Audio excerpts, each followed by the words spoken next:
15 minutes you held a pillow over your daughter's head? Mm-hmm. How long did she kick and scream? Only for a couple of minutes. And Alec, who was 13. I stabbed him, and he started kicking, was trying to get up, so I ended up putting a pillow in the back of his head so he wouldn't hit me with the back of his head, and get the knife right in there.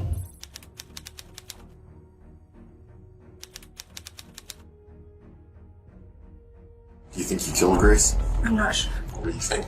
Well, I'm partially hopeful for her to be dead, but I'm also, confused. I create torture devices out of sex toys. Razor blade dildo with lime juice. That sounds painful. Yes, the whole book is torture. After Grace Jennings was discovered on October 29, 2022, in the garage of Kiara's mother's Santa Fe home, where Kiara McCauley and Isaac Apodaca also lived, detectives zeroed in on two suspects. Both were brought into the interrogation room, where layers of jealousy, betrayal, and brutality slowly began to unravel. What kind of bad stuff happened in your life? I've had a bad relationship with my mom. Reason why I never wanted to see Grace, but it pissed me off by bringing her to my house. She did something really stupid, and I wanted to see her change, and I wanted to see something happen where she would admit it, but she just... Is she alive or dead? Grace? Yeah. You don't know? I'm not sure. What do you think? Well, I'm partially hopeful for her to be dead, but I'm also, confused. Why would you hope that she's dead? I'm still angry at her, but I also have hope that she'd be better, but it's like this frustrating emotion that I can't seem to pinpoint. Well, tell me why you're angry at her. When I need to keep my together because I get very upset very easily.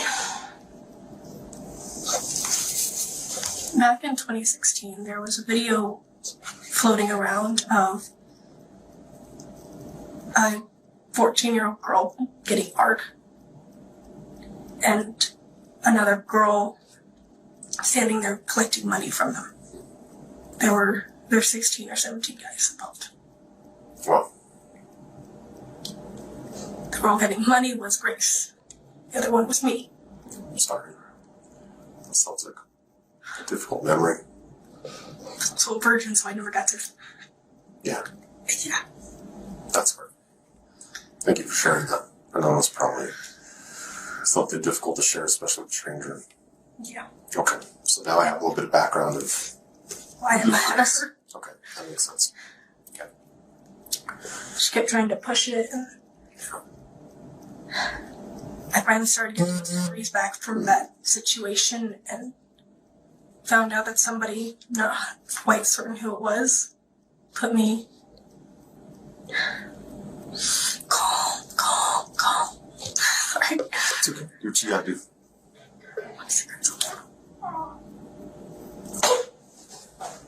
There was a car crash, and that's the only reason why I'm still here. So I'm playing with this because it's like I need to calm myself down. Yeah. And it will not stay down. She was the first person I ever loved, Grace was... and the first person to completely destroy me. Part of me hates her guts. It wants to see her dead. The other part wants to see her get better and see if she can admit it. Just fix it. It's like I'm split. I don't know what's the better emotion, and fighting between them is really challenging. Sure. That's why I didn't want her in my home. It's just like, this is too much. Yeah, a lot of emotion there. How long did you guys date for? I don't really remember how long it was. Years? Months? Probably months. Months. Less than a year? I think so. How long ago was this? What year did you guys date? It was 2015, 2016-ish. Kiara met Grace in Santa Fe, and their brief romance soon slipped into an on-again, off-again relationship. They traded late-night secrets and lingering resentments, especially after Grace dated Isaac Apodaca. By the night of the killing, affection and rivalry had fused into something far more dangerous, and only the interrogation room will reveal how dark it had become. Tell me about Isaac. He's an idiot. Yeah. Who is Isaac? He's my ex-fiance / friend, confusing as hell. Ex-fiance? Yeah. How so? We were engaged for 3 years. And we broke up in April this year, and it was because he was an idiot. And I forgave his ass. I let him move back in with me. Okay, my brain keeps thinking of cigarettes. Calm me down. Sorry. Did I just kick you? Yeah, you did. Okay. So where do you live at? I live in the garage with Isaac at my mom's house. What's the address to your mom's house? 5941 Jaguar Drive. Okay. So from what I understand, and tell me if this is accurate, there is a primary residence, 5941 Jaguar Drive. There's a bit of a backyard, and then there's a garage. Yes. So you and Isaac live in that garage? Yes. Currently, as of last night, you guys lived in that garage? Yes. I really hope my cats are okay. But he's your ex, but you guys live together in that garage? Yeah. Trying to stay friends, and it's like still acting like we're together, and I felt bad because I made him homeless for like 2 weeks. Gotta stop feeling bad for people. You guys don't sleep with each other?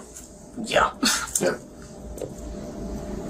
That must get confusing, right? That's your ex, but you guys are still being intimate. Yeah. He wants to fix everything, and it's just gotten so complicated. Relationship problems. Yeah. Everyone has those. Who else lives there? 5941 Jaguar Drive. It's just me, Isaac, and my mom, What's your mom's name? Lanny McCulley, Does she live in the garage, or does she live in the main structure? the main house. Okay. Tell me about last night. What did you do last night? Oh. So, a little more detailed than prior. Yeah. So, Isaac tells me that Grace is coming over. Without asking me if it's okay. Is it okay if she comes over? It's like, she's coming over. Yeah. It's your house, your mom's house. Yeah. Yeah. The garage is supposed to be my space. I immediately get angry. Isaac emerges as the quiet center of a brewing storm. Once Grace's boyfriend, and later Kiara's partner, he moved easily between the two women with an effortless charm that hides the deeper tensions beneath. Friends describe him as calm, yet calculating, someone who could turn intense without warning. During the interrogation, he displays that manipulative behavior by playing the victim, all while maintaining a poker face. That tangled history, his romance with Grace, and devotion to Kiara links him irrevocably to the night of the bloodshed in the garage. And soon, the interrogation room's camera captures how Isaac explains what happened. Okay. And how long have you been in a relationship with Kiara? 3 years. 3 years, 10 months. 3 years and 10 months. Almost 4 years. And you've been staying here for about 1 year and a month, you said, right? Okay. Now, going back to talking about Lonnie McCauley, you said she lives here in the main house? Yes. Okay. Where does Kiara live? In the garage. Okay, so you and Kiara live in the garage. Okay, cool. That gives me some good background. Okay, let's bring ourselves to today, and kind of why we're here. So this is what I want you to try and do, okay? I want you to kind of think back to where kind of all this began, before there was ever anything regarding the incident. And I want you to kind of tell me, in your own memory, what happened from that time all the way to getting here to this interview. I'm going to do my best not to interrupt you, okay? I just want you to give me your own account of what happened, okay? So from the time it began would be yesterday. We were all hanging out. Everybody was talking, happy, normal kind of thing, nonchalant. Nighttime came around and we started falling asleep. Kali did not fall asleep. I did not get good rest because she had been placing something sharp in my back throughout the morning hours. She had been placing something sharp in my back. And I was talking to Grace, who was in the garage as well. I said, we have to go. She's telling us we need to leave. And I said that, and then I proceeded to start packing my stuff. And I left to the main house to go use the restroom for the last time. And then I walked him back into the garage. She walks up to me and goes, I did it. With a smile on her face, and I looked at the ground and I was like,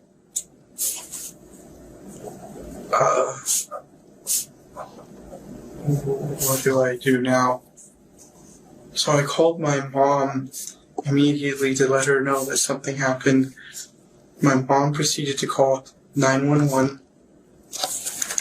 Let the dispatcher know exactly what happened. And the dispatcher called me to make sure everything was okay. I got greeted by the cops because they detained me, which was normal. But they noticed that I was freaking out. Everybody that was around me was noticing I was freaking out. I was really scared because I've witnessed... Sorry. It's okay. I've witnessed my friend getting shot. So, Separately from this? Yes, it was a while back. I was asked to be his best man at his wedding. And I was sitting in the back seat. Guy walked up, blew his brains out. They landed on me. I had to testify in court, and I'm super... Anything like this gets me super traumatized, and it's a traumatic event. I can imagine. And I saw my friend laying on the ground. This is going to be back to when I went back in the garage. When I saw her in the ground, on the ground, I was like, I couldn't say anything because I was like, this is another one of my friends gone. What she says next turns the case on its head, and despite having all the evidence, even the detectives will flinch at her account. I create torture devices out of stickers. What kind of toys? Usually a dildo, and then put razor blades on it, and cover it in lemon juice. And I do like for me. I also thought about doing that to Ozzy. Razor blade dildo with lime juice. That sounds painful. Yes. The whole book is torture. Yeah, true. True. Okay. Have you ever talked with Isaac about this? Yeah. We know for certain he has DID. I was doing research about it, and this is my guess about what's going on with me. He thinks I have BP, which is like borderline personality disorder.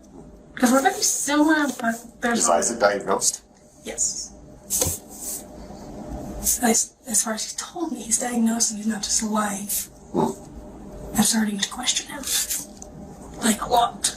What does DID mean again? I'm sorry. Dissociative identity disorder. Dissociative identity disorder. Previously... What was that word? Previously known as multiple personality disorder. Multiple personality. That's the one I was thinking of. Yeah, that's This sounds more previously known. professional. Yes. I'm only guessing because I'm not actually diagnosed. This is just what I've noticed personally. Oh, Isaac takes any medication? I don't think he does. No, he doesn't. And like I was asking, I think we got sidetracked, but have you ever talked to Isaac about kind of your feelings towards Grace and you wanting or dreaming about killing her and stuff? I've talked to him about my dreams a million and one times. He always has this hope that she'll be better than she was, and he was the one who found the video in the first place. He found me and he tried to help me. Yeah. I'm just... I don't know who to trust. Yeah. Stay down. Aside from, have you ever planned to hurt Grace or kill Grace? Not really planned it, more like wrote a short story about it. But then I also changed all the names and genders and stuff, so. You wrote it like on paper or typed it or what? It was on Google Docs. Google what? Google Docs. Oh, Google Docs. I see. Yeah. On the computer or on your phone or what? I think it was more on my phone originally when I wrote it. I like writing, and it helps me, like, get out those feelings. What was the story about? It was about this older brother who was trying to protect his little brother from a pedophile, but then turned into a mass murderer. It's literally called I Hate Guns, because he never uses guns. And I actually agree, I don't like guns that much. Not when one's shot next to your head. Okay. Kiara's words point to a mind that feeds on control and secrecy. The ghost she invokes reflects how she frames violence as destiny, a way to stay one step ahead of anyone who might leave her first. Detectives don't buy the mythology, but they can see the pattern, the private fantasies, the need to pull others into her orbit, the quiet planning that preceded Grace's death. And if her narrative feels thin, it's because the next pieces of evidence weren't in that room with her. They are waiting in Isaac's. 3:44 a.m. That was this morning? Yes. Okay, let's back up a little more then. Man, you guys message a lot.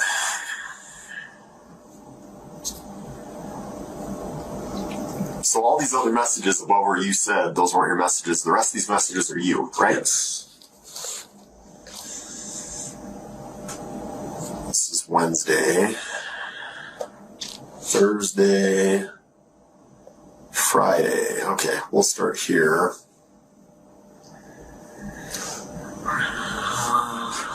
Friday at 6:28 p.m. So that would have been yesterday. Are you wanting to go to the store with me? She says, Kiara, I want to stay home.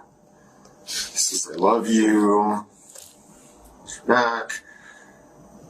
Now, Kiara says, have her drop off her shot and the cat and then go to the park. My mom is up ATM. I need a quick escape. I'm going to go to the porch, avoid the porch. Did y'all just get to the garage? Stay in the back room. I'm already on the porch with the door locked. What's going on? I'm thinking to head to the park, okay. Apparently she said that she was going with her sword, and then she was going to come in there, and she wanted to also kill me. What does that mean? Why are you telling her dagger because it's blunt? She asked me a question in the room, like, what is the difference between the dagger and the sword? Okay. And I messaged dagger because it's... Why is blunt better? She says, you say it cuts like butter. She says, just gonna stab the throat? Is that what she's trying to say? The thought. Just gonna stab the thought. Yes. Instant, or will it take long? What does she mean? Instant. What do we do about the mess? What do we do about the mess? What does she mean? I'm waiting for you to make the first move. She will wait till sleep. Shall we wait till sleep? She pooped herself last night? Yes. And did you guys wash the sheets? No. So you guys slept in a bed full of poop? Yes. So when we go to the garage later for a search warrant, there's poop on the sheets? Yes. Okay. Gotcha. What are you guys waiting for till sleep? Shall we wait till sleep? I can't tell if she's fallen asleep. It feels like her feet are on my side. I wish you'd make the first move for once. Remember, you'll move up the ranks, plus you get perks in the black market since this is your first. Your first what? Can we stop making up lies about these messages? What the hell happened last night? She was messaging me planning on how to kill her, and Who was messaging you planning on how to kill who? Kiara, Kiara was messaging you on planning how to kill Grace. Grace? Yes. And what were you doing? I was only sending a message back, only in correspondence. I just wanted to sleep. That's what I... Are you sure? Because it sounds like you're planning something with Kiara. Is that what's happening? Don't lie to me. What's happening here? I can see the messages. I'm not dumb. This isn't the first time I've done this. What is happening? She was planning on killing Grace. I just didn't want a part of it. Was Isaac trying to push you to kill Grace? Yeah. I had my dagger in my hand, and I kept going, and then just stopped. Like, I felt a little kid's hand hold me back. Like, it was Kiara telling me, don't. Because that was also her best friend's sister growing up. Yeah. God, things got so messy.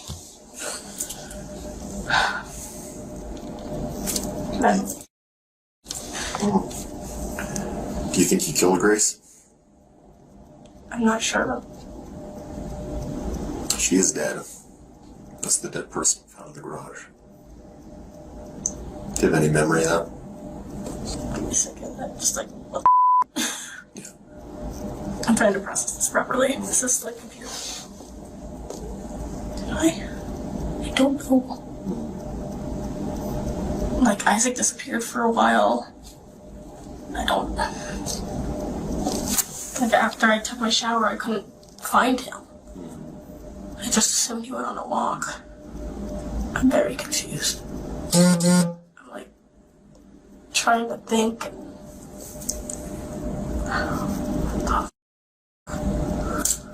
Do you remember when police arrived on scene? I just remember my heart going like crazy. Okay. I don't know.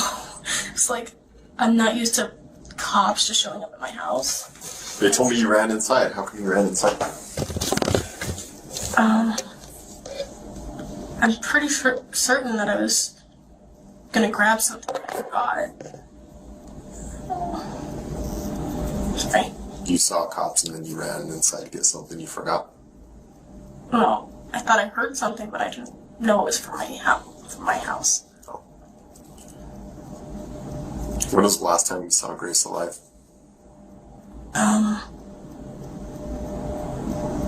Some point this morning. Do you remember what time at all? I'm not sure exactly what time it was. You think it's possible you killed her?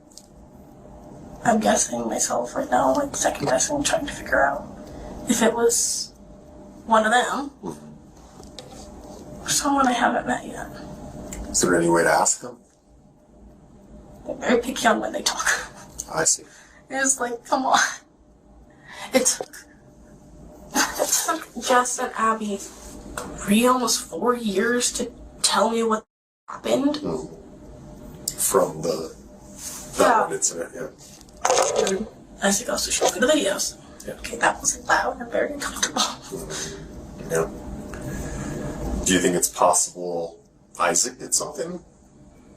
It's possible, but I have like mixed emotions. If he did something, I'm slightly happy, partially because he hasn't stood up for me in a long time, and at the same time, he hasn't stood up for me in a long time, so I don't know. Damn. Kiara's recounting is as twisted as it is unreliable. She jumps between fragmented memories, panicked reactions, and bizarre justifications, painting herself and Isaac in a surreal web of coded messages, swordplay, and shadowy ghost fantasies. Even as she denies direct involvement, her obsession with control and ritualistic violence seeps through. Cringe, Disturbing and revealing, her words expose a mind where fear, fixation, and dark planning collide, linking her and Isaac to Grace's murder in the most brutal way. It's the text Isaac sent Kiara that threatens to blow the whole story open. When did this plan start? Because this was planned. She planned it out. Grace planned it out? No, not Grace. Kiara planned it out. Kiara planned it out. When? How long had this been a plan for? She had planned it out since 2020. Kiara planned to kill Grace since 2020. Yes. And you knew about it since 2020. Yes, and I had been going to counseling because of this. Okay. And that's the opportunity for this? I didn't see it as an opportunity. I saw it as an opportunity more like, let's squash everything. Then why are you saying you'll make it up the ranks plus your perks in the black market since this is your first? Because you're talking about killing her here, right? What else could this mean? Remember, you'll move up in the ranks plus you get perks in the black market since this is your first? What else would you be talking about here? I was trying to talk about something else because I'm trying to get my mind off. That's Call of Duty. That's Call of Duty. Tell me when. Okay, I'll give a count. 6, 5, I can't yet, dude. 4, I'm shaking, dude. I know, I lose the nervous. Help me drive it through. Help me drive it through? What do you mean, help me drive it through? She was asking me To stab her. Yes, and I didn't want to do any. She was asking, help me drive what? The sword, the dagger, the butterfly knife, what? The dagger. Help me drive the dagger through Grace. If you can't do it, I'll place a on her for you to watch. Want me to do that? This ends now. I'm getting a sword. I can get Christian to help and Chris. This ends now. I know. Dagger, cause the sword will need to be hidden. She is awake. I don't know if I have the strength. Her phone screen is dim. Also, if you can't do it, I'll have them do it and it will still count as your first. I'll just rewrite the report and submit it to the black market heads. The report with the black market heads was something I have been writing down and I'm trying to leave. It was something I'm trying to leave behind. Tell me more about that. It was a group of dangerous people that I was associated with, and they needed a report, and when I said this was your first on the report, it'll still count as your first, I was telling her, because as I was texting it out, she came and talked to me after she had stopped prodding me. She had talked to me and said, so what now? And I was like, this is going to be your first way out if you just leave this alone. I actually contacted a friend named Christian, and they already had a ride and everything. They were going to pick up Grace and take her. And they would kill her? No. They were going to take her to their house. And it'll still count as your first. Okay. Kiara, let me do this. I'm using Zira. What's Zira? That's the sword. Oh, Zira's the name of the sword? Yes. And then you say, and deposit your Bitcoin in your crypto wallet. Payment? Some kind of payment? Bitcoin, crypto wallet? It was to get her to shut up. It was to get her to shut up. Yes. You're going to falsify her first and deposit Bitcoin in her crypto wallet to get her to shut up. Yes. She says, grab a knife now. You're helping me end this. You say, then end it. She says, I'm done waiting and play nice. Help me now. Show me the ropes. What is she talking about, show me the ropes? She was asking me to help her do what she wanted to do to Grace, and Okay. I didn't want a part of it. Well, what you say here is, I am saying just swing and don't regret the aim. So tell me what that means. Just swing and don't regret the aim.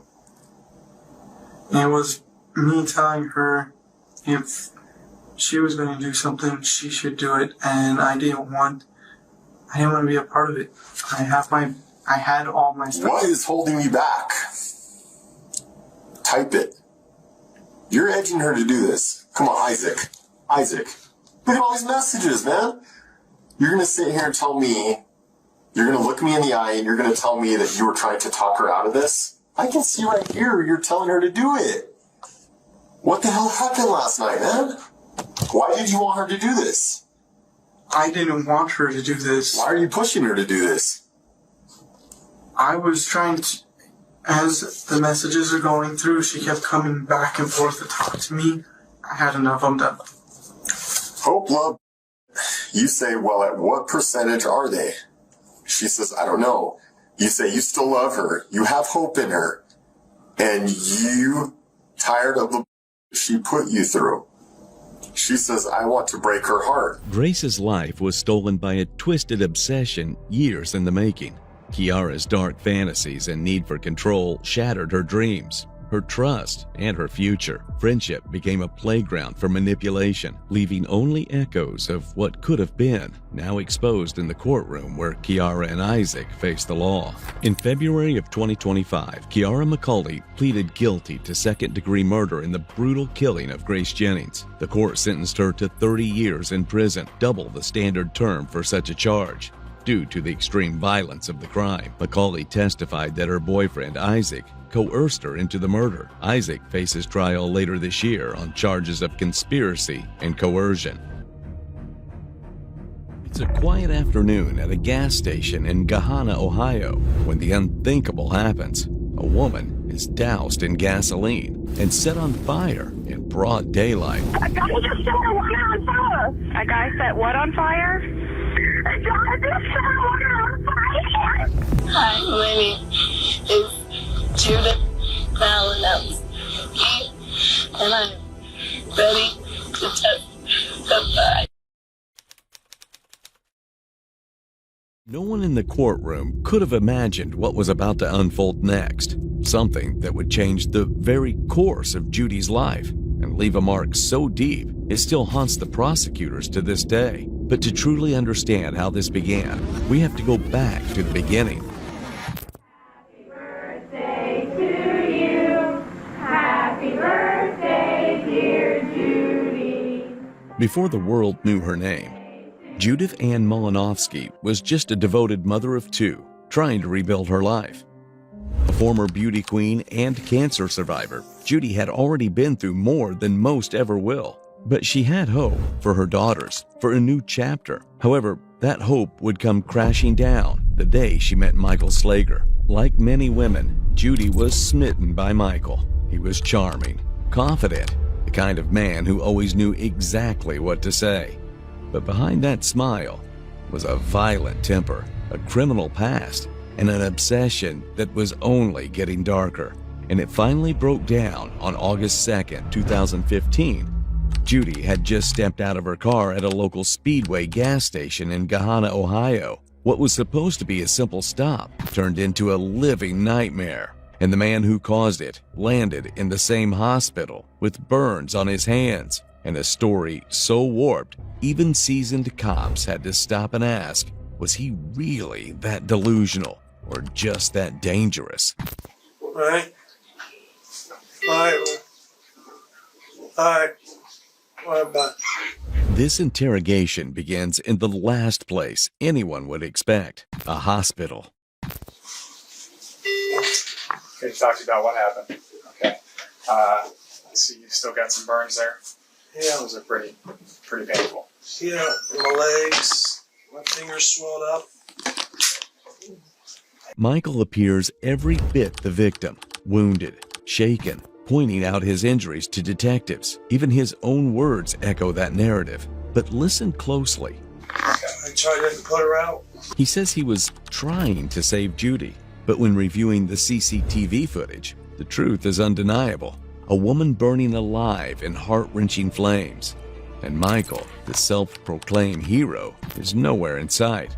So where was he? Maybe he was in agony, in pain, because the injuries he's about to show paint him in a very different light. Yeah, that's how you got the burns. Okay. Care if I take some pictures just to document your injuries? Is that good? You okay with that? Yeah. Okay. Just trying to slow down. Yeah, we can get a light on. Sure what I just did. So on your leg here, Yeah. on your right leg. First I'm gonna take an overall shot so everybody knows who I'm taking a photo of.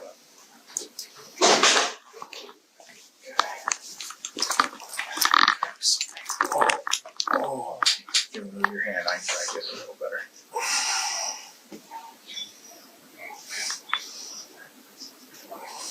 Okay. Hands, you said you had some on your hands. Yeah. That hand at all? Yeah.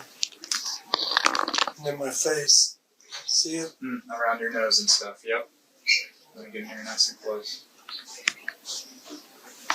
These all suggest a completely opposite narrative of what might have happened that day at Gahanna gas station.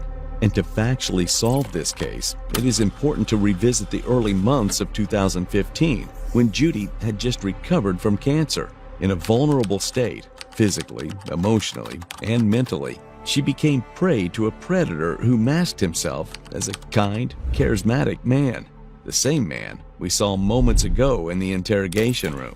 They first reconnected online, and from their very first date, they became inseparable. But the charm that drew Judy in would soon reveal itself as a facade. How much of the truth he's telling lies in their dating history? Like many toxic relationships, theirs wasn't built on love, but on something far more twisted.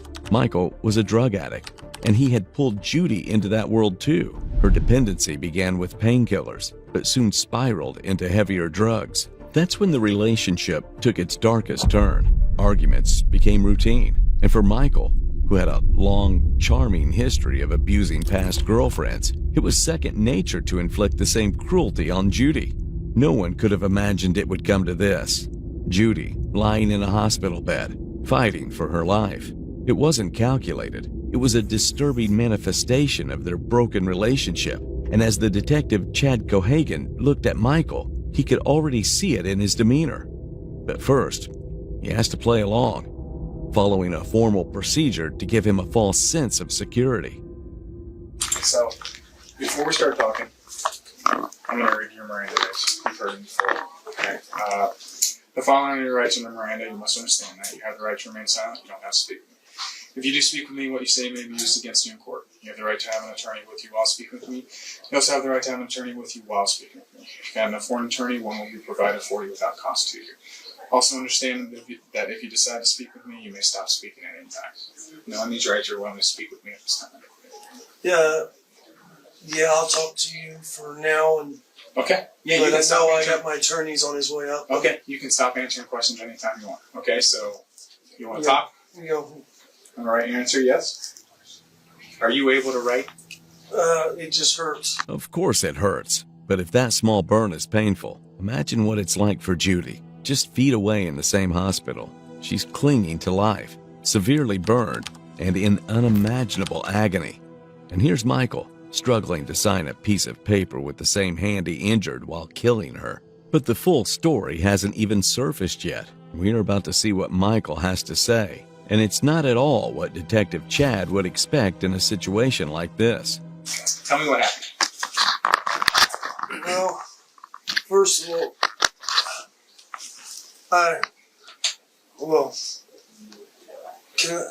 before I start talking about that, I'd rather have my attorney about here. Okay. Because he told me not to talk to you about that. But there's a couple things that I have questions. That's why I said I'll talk to you. If that wasn't infuriating enough, what Michael does next will surely push anyone to their edge. My truck. Mm-hmm. You guys confiscated my truck. We did. When can that be released? Well, right now we're going to do a search warrant for it. We're going to look inside. We're going to grab some things, see if there's anything of any evidentiary value to take out of there that may help us determine exactly what happened. Okay. Once that's done, it may be released. What about my to phone? Your phone? Yeah, we'll take the phone too, just to make sure there's nothing on the phone that isn't going to be pertinent to the case here.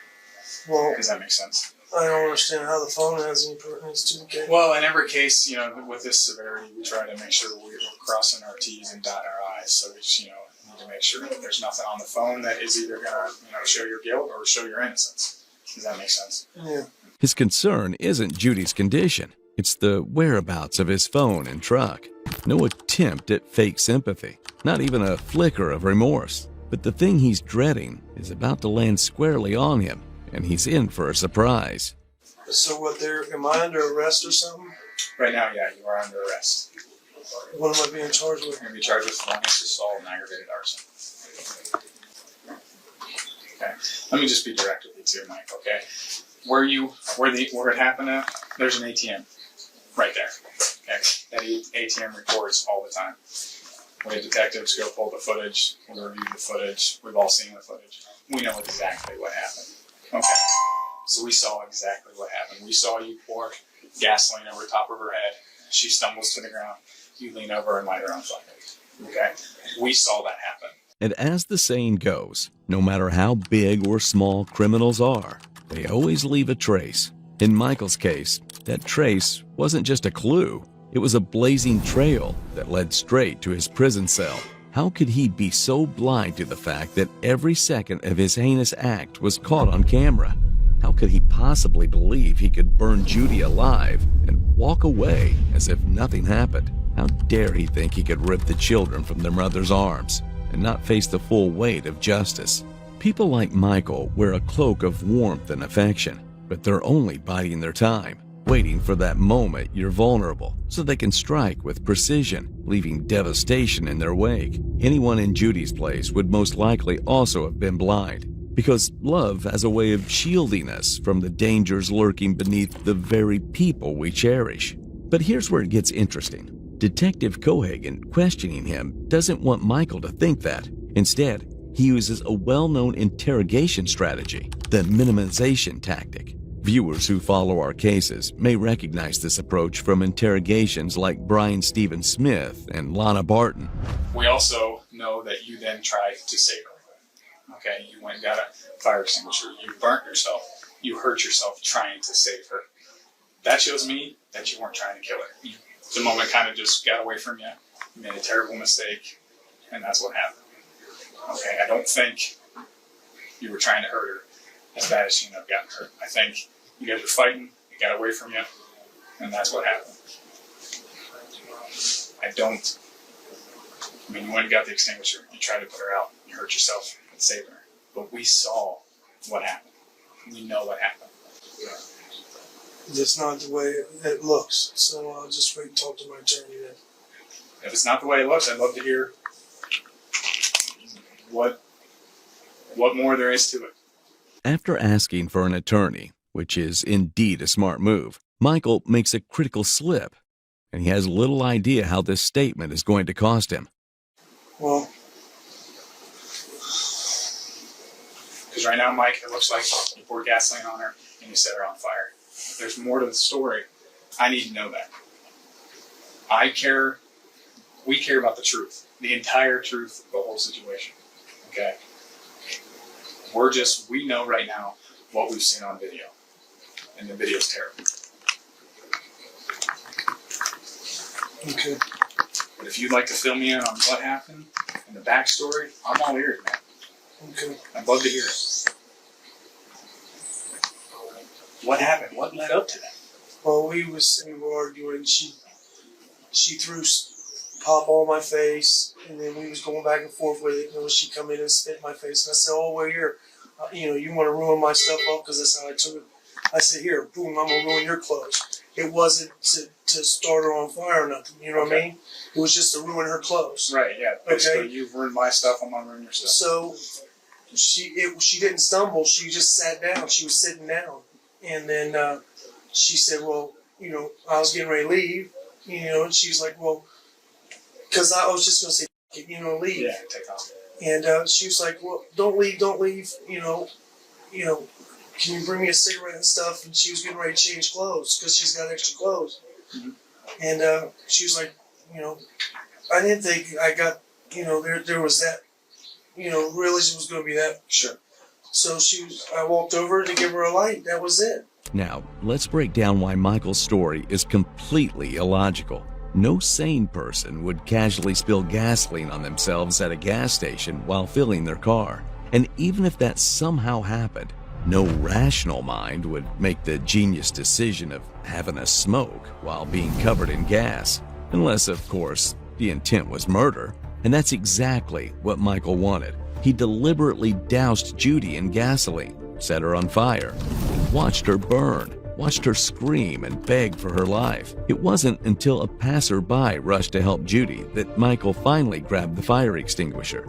And Michael isn't done yet. He goes even further with his fabricated story. And then she just... And when she went up, I couldn't believe it. I just didn't think that it was going to be like that. Right. You know, because she was starting to get ready to get undressed and change out her clothes. And that's when you ran and got the... Yeah, that's when, you know, I wasn't trying to start her on fire or anything else like that. It was literally just, you know, well, you ruin my clothes, I'm going to ruin yours. It wasn't, you know... Right. Period. Yeah, it was just, you know, kind of getting back at her, not wanting to hurt her. Yeah, I wasn't trying to light her on fire or hurt her or anything or cause anything. What did you throw the gas? Where did you get the gas? Where did you throw the gas? What was the gas in? It was in a container. What type of container? Like Gas can. Oh, gas can. Do you remember color? Red.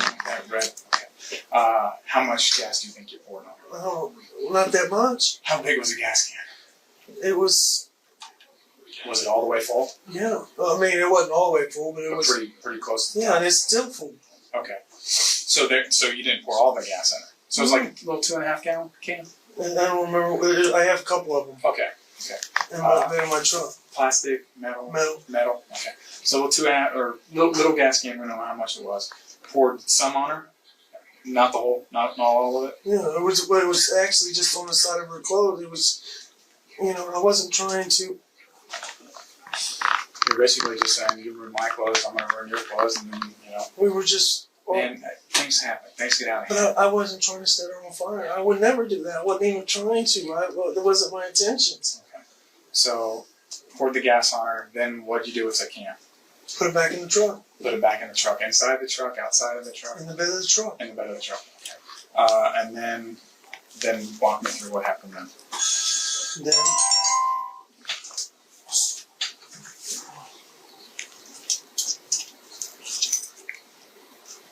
I'm trying to.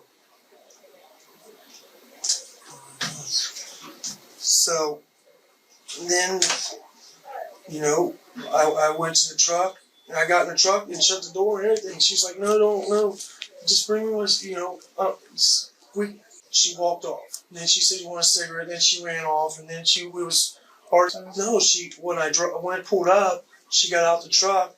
She's like, okay, I got to go sit over here and wait, blah, blah, blah. So I went to pull off. And she started walking, so I stopped and got her back in. She said, I can't go anywhere without cigarettes, all this, blah, blah, blah. Okay. So that's when we went to the gas station. I went in the gas station to get cigarettes and everything for her. And then all this happened. South from there. But it wasn't. What were you guys fighting over? Because she was. I was saying that you weren't trying to go and you're not going to go and, you know, and all this. And she was like, well, I was saying. And then it all just kind of went south. But I wasn't trying to. I was just like, oh, okay, you're going to dump stuff on my clothes. I'm going to dump stuff on your clothes. Right. Did she have a cigarette in her mouth when you went to light it? Yeah. Was she sitting up? She was sitting up. She was sitting up? Yeah, she was sitting up. Even Detective Chad Cohagen is clearly taken aback by Michael's claims, as if the crime isn't sickening enough. So you went to light it with your lighter? Yeah. What's your lighter look like? It was a green one. The trim is here? Okay. It's a green lighter? Yeah, I started saying but I wasn't. I really wasn't trying to hurt her. It was an accident. I didn't. Right. You know, when you guys see that thing, it just makes it look all different. You know what I mean? It just. I think on it. It does. Yeah. It makes it look completely different. Here's my attorney. Hi. It does. I'm not hesitant to shake hands with anybody. That's fine. I'm full of nerves. Detective Cohagen, this is the Detective Sergeant Murphy. We'll look again. Hi. Yeah, hello. I guess I would like to speak with him privately if I can. You can't. And then, is he under some kind of order right now? Yeah, he's under arrest. He should be considered under arrest right now. Okay. Michael has no clue that as he lies in the hospital room, his carefully crafted story is crumbling. Neither his attorney nor his performance can shield him from what's coming. He thought he had played his cards well, so well that he was on the brink of escaping punishment. But then came a moment that shocked the nation and the course of justice forever. Judy's attorney secured something no one thought possible. We were denied her testimony at the trial when at the last minute there was a no contest plea and we didn't have her testimony. Judy's own testimony, reported directly from her hospital bed. In unbearable pain and having over 90% of her body burned, she gave her own testimony, becoming the first victim in history to testify at her own murder trial. Hi, my name is Judith Malinowski, and I'm ready to testify. She wasn't sedated. She wasn't numbed by painkillers. Every word she spoke came through agony. It hurts so bad. I don't want to do it. I have to. Yet she fought, not for herself, but for justice. And what you're about to see are Judy's last moments, her final breath spent pleading for the truth to be heard. Could you please raise your right hand to the extent that you possibly can? Do you solemnly swear or affirm the testimony you're about to give in this deposition? I do. Thank you. Sunday, August 2nd, 2015. Do you recall that day? August 2nd, 2015, yes, I do. Okay. And on that day, were you with Mr. Slager? Yes. When you were with Mr. Slager, you indicated that the two of you stopped at Speedway. What did you stop there for? To get cigarettes. You smoke cigarettes, correct? Yes. Yes, you I did. used to. What happened as you stood behind that Speedway? Mike called me all sorts of names. We argued for a good 5 to 10 minutes, and then I threw my pop on him. You threw a pop on him? Yes.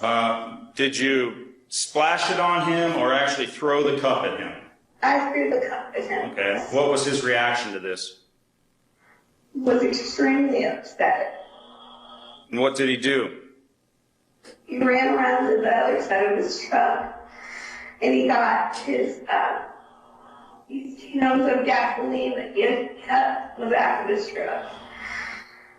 It was really big and had a lot of gas. He ran around to me and started pouring gasoline, started at my head and worked his way down. Some got through my throat as he did that. That burnt really bad. The gasoline in your throat burnt really bad? Yes. And what's his demeanor as he's pouring the gasoline on you? Evil, just completely evil. He's not responding to any of my cries for help.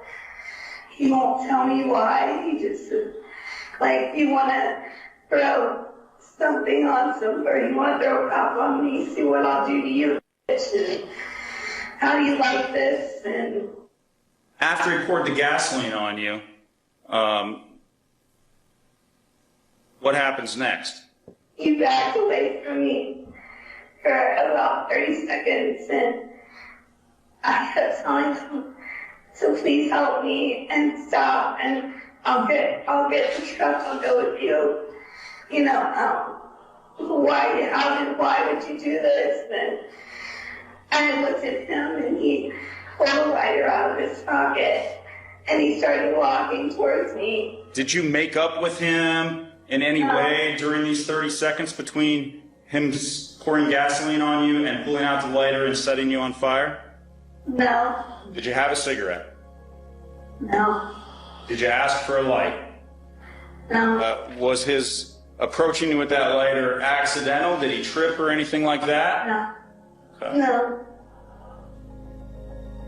I just remember crying and begging for help, and he let me on fire, and the look in his eyes were his eyes went black, literally, after I was set on fire, and that's when his eyes just turned black as I screamed for his help.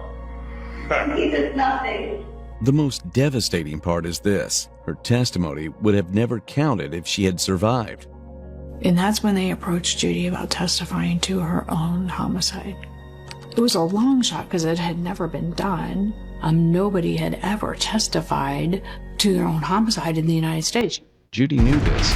She knew the price of justice was her life, and with no hope of recovery, she made the hardest choice any mother could, leaving behind her children, knowing she would never see them grow.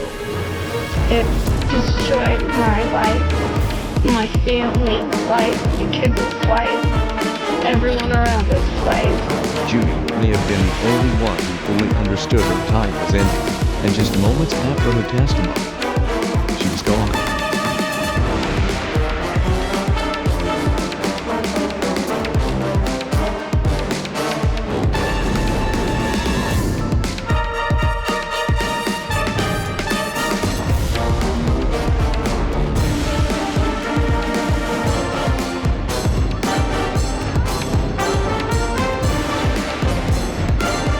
In 2018, Michael Slager stood before the court for sentencing. The same man who once smirked and denied his crimes now faced the weight of Judy's final words. The prosecution leaned heavily on Judy's testimony. Her voice from the hospital bed became the strongest piece of evidence. The pain inflicted by burns, there's no pain like that. And you've done it and you haven't been sorry. The jury had already seen the burns, the hospital photos, and heard the medical experts, but nothing compared to Judy's own words, spoken through unimaginable suffering. It's terrifying to feel this way, and it's terrifying also to be disformed in certain ways. My whole body hurts. As the sentence was read, the courtroom was silent. Michael Slager was given a life sentence without the possibility of parole. For Judy's family, it was justice, but not closure. They had lost a daughter, a sister, a mother. But in the end, Judy didn't just testify. She rewrote what justice could mean. And Michael Slager will spend the rest of his life haunted by the voice he tried to silence. The initial thought was to stab into the umbilicus of the navel so I could get the inferior vena cava or the abdominal aorta and bleed out with no time whatsoever. 15 minutes you held a pillow over your daughter's head? Mm-hmm. How long did she kick and scream? Only for a couple of minutes. And Alec, who was 13. I stabbed him and he started kicking, was trying to get up. So I ended up putting a pillow in the back of his head so he wouldn't hit me with the back of his head and get the knife right in there. With the bodies lying still in their beds and bloodstains everywhere, the horror was undeniable. But beyond the gruesome violence, the true shock was the motive. Something so twisted and unthinkable, it defied all logic. I said, I don't know if I can do that. And she looked at me and she goes, if you love me, you can do this. I want to be with my babies. The community was left in shock as the horrifying truth came to light. Friends and family had always seen Anthony as a devoted husband and loving father, but everything changed in 2019. The family moved to Celebration, Florida that year, and then from that point on, the nightmare began. After discovering the crime scene on January 13th, 2020, the detectives, desperate for answers, wasted no time getting to the bottom of this harrowing case. The moment his medical evaluation was complete, Anthony was brought in for interrogation. I don't know if it was something to do with some liver, kidneys, or something like that, enzymes or something. Benadryl overdose. Benadryl? Okay. How do you feel right now? Regarding health-wise? Yeah, I mean, I feel very sad and very upset that I'm still here. And yeah. Is there somewhere else you'd rather be? With my family on the other side. On the other side? Mm-hmm. Okay. And you do know your wife and children are deceased? Yes, and that's where I want to be. That's where you want to be? Okay. Detectives imagined that Anthony would be going through emotional turmoil at this moment, but his unnatural calmness told a different story. So, to unravel the truth, detectives wasted no time in questioning him about that night. How we led up to where we're at right now. Okay. Okay. For a while, my wife had started. She began watching these videos, talking about the afterlife, talking about somebody that should die, talking about how family is good. So slow down a little bit right now. I'm just having a hard time keeping up with you too. I'm sorry. That's okay. And speak up. And in watching these videos and watching everything going on, she presented them to me, and I started watching them with kind of a uneasy, whatever. And the more and more we watched, the more and more I gained an understanding that there is more than this life here, Mm-hmm. a higher level of consciousness. Mm-hmm. And then we started researching, and then we started finding more about the world is coming to the end, the apocalyptic end, and that a family is going to be separated and enslaved, and to avoid this, to all go together. Okay. You mean die together? Die together. That's correct. Okay. Okay. So, because my wife's been chronically ill for a while, this really appealed to her, and because it appealed to me also, because she wouldn't be in any pain, family wouldn't be separated. Mm-hmm. There would be no more sorrow, no more heartbreaking, no more anything. It would be a salvation and everlasting life. Okay? Mm-hmm. So we kept doing our research, reading up things, meditating, and decided that, this should be a thing. This should be what we should do. It's shocking to see and hear a grown man use his own delusions as an excuse for wiping out his entire family, claiming it to be a path to salvation. What's even more harrowing is the fact that this person manipulated and roped his own children into accepting their fate and ending their lives.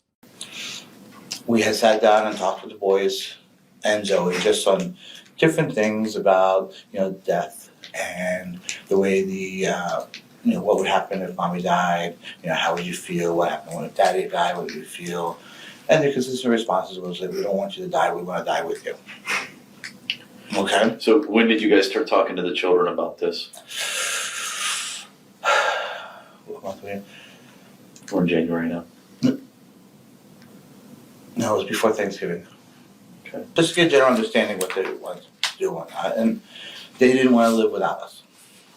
Okay? We didn't point blank say we're going to die and, leave you behind. But what would you do if mommy and daddy died? And we don't want to live without you. We don't want to live without you. Okay. And in conversation with my wife, we didn't want to live without them either. We wanted to bring the whole family together and make it transverse together. Mm-hmm. Okay? So we were coming up with different things of how we could do this. We didn't know how we could do this because we're not violent people. Okay? Not violent people at all.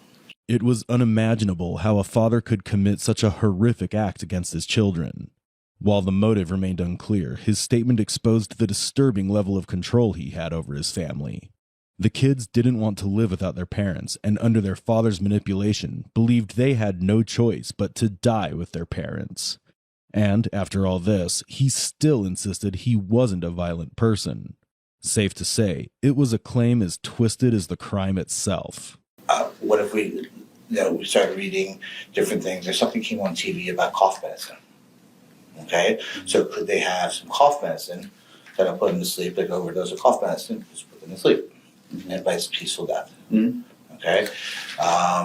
So my wife made a pudding pie, Jello pie, froze it, nothing happened. What was in the pie? What was in the pie? Sleep, ease, different things with drama, hydro, the stuff to put you to sleep. You have a medical background, is that correct? I have a medical, but not a chemical background. Not a chemical, okay. Yeah, I'm a physical therapist. Okay. So you don't have all the terminology and all No. Does your wife? She's a physical therapist, no. Okay. We look it up. And where did you guys look this? I was just fixing to ask. Where did you guys do the research at? We went up and down the aisles of the Publix, and asked the drug guy, I can't think pharmacist, thank you. What's something good to put you to sleep? I'm having trouble falling asleep. When did you guys start doing this research? That started research before Halloween. But I just intermittently trying to figure out what was going on, Mm-hmm. Okay. We found out that the best drug to use was that it's the stuff in Benadryl. It's the safest way to put away. The safest way to put it. So it didn't work. So we kept thinking, talking, and just researching different things. And finally, we started researching. We said, we're just going to have to do some sort of examination.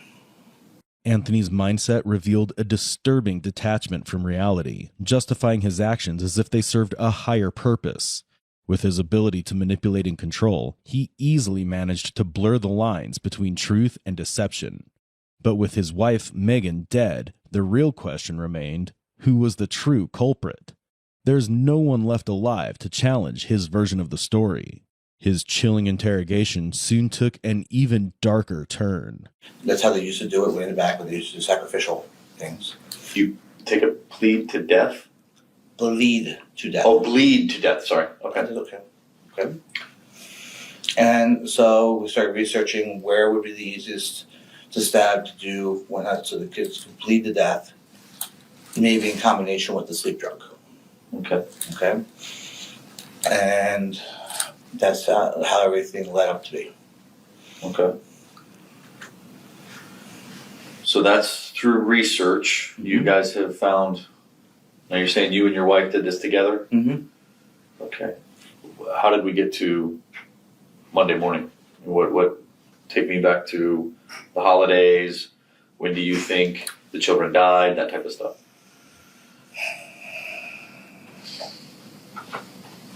I'm still trying to remember when the children died. I can't put those pieces together. Yeah. I'm sorry. No, you're fine. We wanted the kids to stick around for the Christmas holiday concert because we didn't want to disappoint that. Did you guys celebrate Christmas Day? No, the kids were there before Christmas. Because family is saying that we were sick. Well, that they spoke with Megan the day after Christmas. Was Megan alive the day after Christmas? No, she died right the day after the boys did. Right. I remember you saying that the other day. That's why. But I've made contact now with your family and with Megan's family, and so Megan's family is 99% sure that, looking back through cell phone records and stuff, that they spoke with her, not text message. They spoke with her the day after Christmas, and she said the children were sick. No. Okay, so you're adamant that they died before Christmas? Yes. Okay. The children, you said, died 24 hours or so a day prior to Megan? Correct. Okay. From this confession, it was clear he wasn't telling the truth. Detectives had already received multiple calls from Anthony's sister, contradicting his claims. But as his manipulation unraveled, he began revealing more and more chilling details of that night, starting with how he took the life of his daughter, Zoe. How did this go down? Woke up at 11:30 at night. We set the alarm for 11:30 at night, and got up out of bed. And it was to Zoe first. Okay. Meg walked into the room, then she walked back into her room. Step by step. So you guys are sleeping in the master room, I'm assuming? Yes, my boyfriend, I guess. And the dog. And the puppy, okay. Which boy was upstairs? Zoe was upstairs in her room. Okay. Alec was upstairs in his room. Tyler was asleep downstairs in the library room. And why again was he down there? The two of them were sick, so we kept them apart. Okay. All right. So, okay, go ahead. Sorry. It's Okay. So we walked to the door, Zoe's door. Megan and I hugged and kissed, and pretty much we know what you need to do. Come back at me when we're done. So I went in Zoe's room, and it took me 2 or 3 hours sitting there because it's a tough. But the everlasting salvation and the thought of that everlasting salvation was there, and I needed to save her soul, wanted her to be with us. Megan kept coming in. What's going on? I'm like, it'll be done in a little bit. It'll be done in a little bit. It's getting past that. I'm not that guy, you know. The initial thought was to stab into the umbilicus above the navel, so I could get the inferior vena cava or the abdominal aorta and be bleed out with no time whatsoever. Mm-hmm. I know I tried. I don't know if I ever punctured it. I don't know if I did or not. I saw a little mark on her, but I don't know if I saw anything. But then she rolled and started squiggling, and I put my hand over her mouth and then put a pillow over top of her. So she went, and then she started to fade away. And I just held that until there was no motion left. So you didn't lay on her? I did lay on her when she lay on her belly. I'm sorry. I laid on her to keep her down, and I put the pillow on top. Okay. Do you think you stabbed her or no? I don't know. I didn't see anything. Okay. So how long would you say it took you to take her life? The whole motion? Yeah. Like from the minute I was sitting in there, or from? Well, I'm saying once you initially take action. Okay.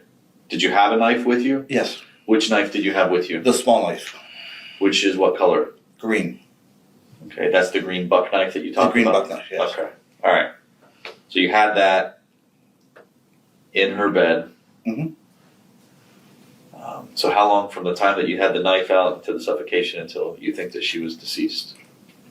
I want to say 10 minutes, 15 minutes, right around there. It seemed like that night took forever, so it's hard to really gauge on the time. Okay. And you said you used a pillow over her head? Yes. Was she face up or face down?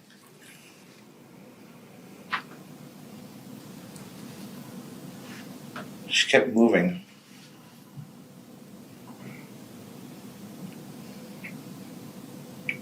I think she was on her back with her head towards the wall, so in that way.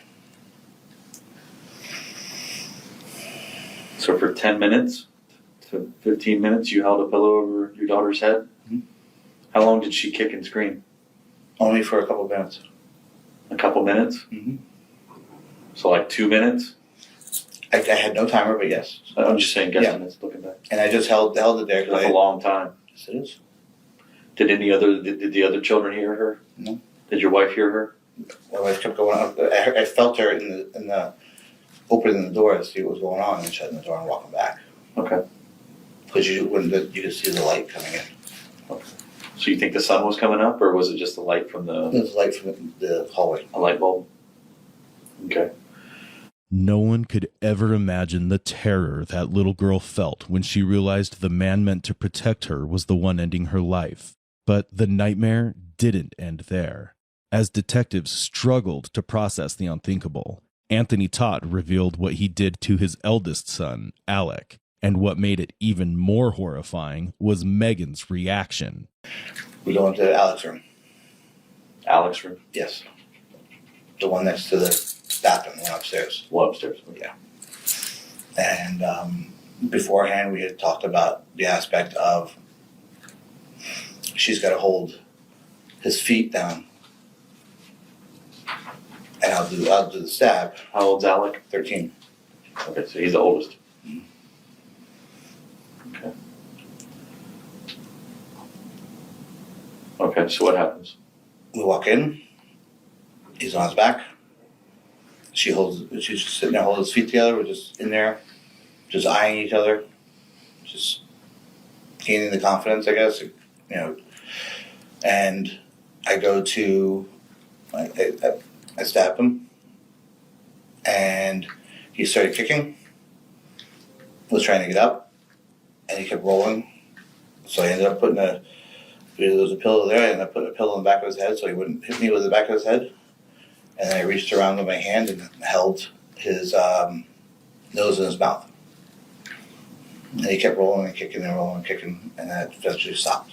Where was Megan at? Megan left midway through there and went back to the room. All right. How long would you say it took to kill Alec? That one I have no idea. It went quickly, but I don't know. Okay. And there was blood and everything in his bed? On his bed, yes. Where did you stab him? In the stomach, the same spot that we identified as where you could get the inferior vena cava. And what area did you call that? Inferior vena cava? No. You called it earlier abdomen. I mean, it's an overall the abdomen, but I think you used another term earlier. It was the one that you specifically spoke about above the navel and umbilicus. Umbilicus. Yeah, the umbilicus. Okay. Is that something that you researched and learned, or you knew that from your profession? Researched and learned ahead of time. Okay. Especially on a website called Quora.com.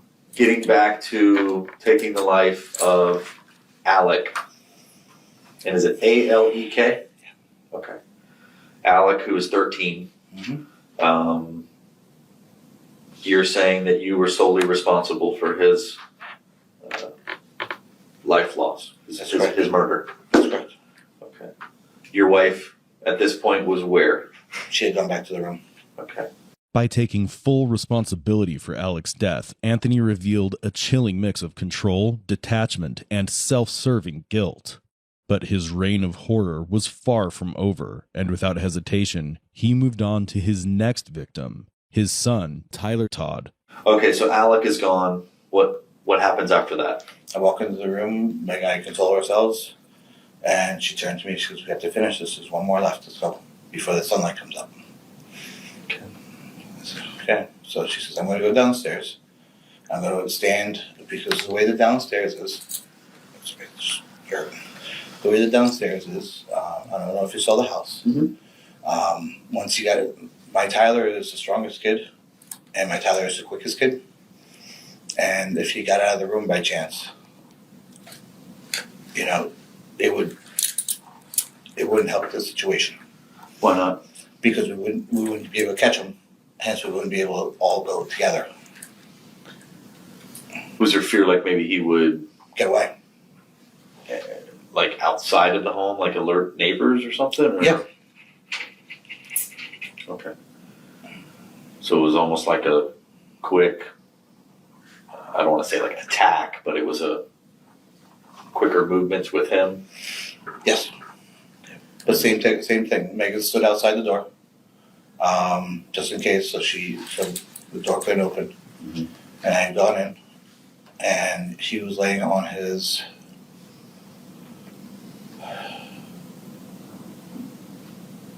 laying parallel. He was laying on his left side, and I was able to get in and get the knife right in there. I got it. It started bleeding quite a bit, but then being strong, he kept moving. So then again, I had to put a pillow on top of my hand, and he went really, really, really quick. So a lot of blood? I didn't see much blood because I had him covered up, like how much blood came out. I could feel the blood coming out because it was all over my hand, but it was bloody. And I'm sorry I didn't ask him. With the boys, which knife did you use? It was all the green knife for the kids, and the buck. They're both buck knives, but the green knife was for the kids, and the one Megan used to stab herself with. She also used the green one? Yes, because we established the fact that I had to get a bigger knife for myself because my body mass is bigger to get the same thing. It was only through his chilling confession that the true barbaric nature of this man came into light. Yet his cruelty didn't end there. He had even turned his madness on the family's helpless dog, ensuring no life in that house was spared. So Tyler is killed. Who's in the room when he's killed? It's just me and Tyler. Megan is outside in the door. What is she saying during any of this? She's doing meditations. Was she drinking or consuming anything that would maybe Not at that point, no. bring her down? Because it's just a lot for a parent to go through. Yeah. I mean, it's a lot for a human being to go through, let alone a parent. Okay. But we had salvation in mind. We had the great, and that's, in I all got honesty, we love our kids, and it's sad. I got you. I understand. Okay. So now all the children are gone. How long until the sun comes up?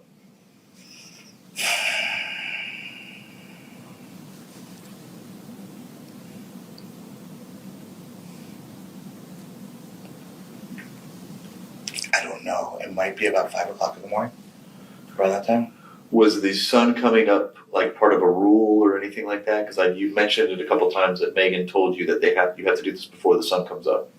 Is there a reasoning behind that? I don't know. I don't know why the reasoning was behind that, but it had to be done before the sun came up. Yes. Okay. So it's nothing during your research or investigations or anything like that that has. Nothing per mine. I don't know. It was on her side, research or whatnot. Okay. I was just told it needed to be done before the sun came up. Okay.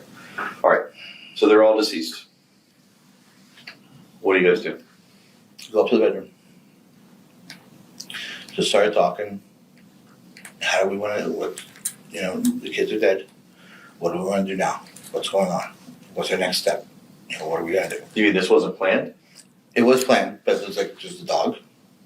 Did she want to go first? Because there was some discussion of me going first and her staying last. Her going first. She wasn't sure which one she wanted to do. So we decided that the dog. We wanted the dog with us. Mm-hmm. So she held the backside of the dog down, and I put the I call them Mexican blankets. They're like these blankets around, and then I was able to hold the knot in her snout and her nose closed, and she went peacefully. Picked her up, put her in her bed, and then Meg was like, "I want to go next. I want to be done." And then whatnot. So you just suffocated the dog? Yep. So if there was any type of marks or anything like that on the dog, you wouldn't know anything about it? What kind of marks were on the dog?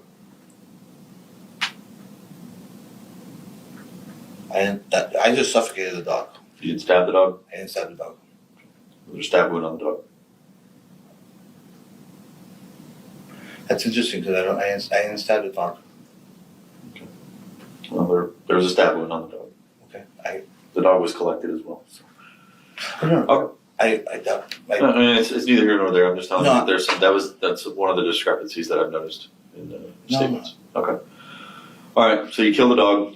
Mm-hmm. And then you say you put it in its bed or something like that. Where did you place it in?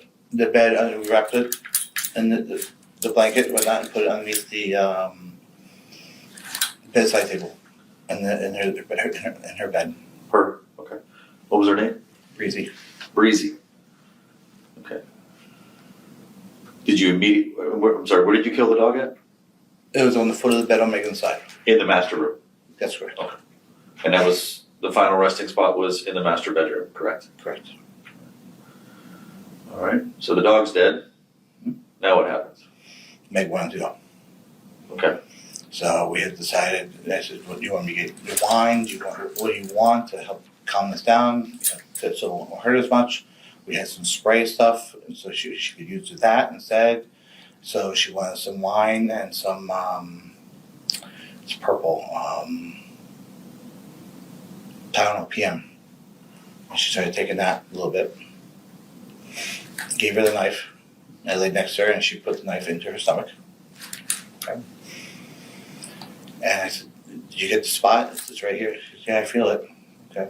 We're laying there for 45 minutes. It's supposed to take about 10 minutes, what everybody says. If you hit the spot. And what is in that spot? What are you talking about? The inferior vena cava. Okay. On the umbilicus. You're supposed to be able to bleed out. They say 1 to 4 minutes, but under 10 minutes. And what are you specifically targeting within that area? The inferior vena cava. Okay. It's the big blood return.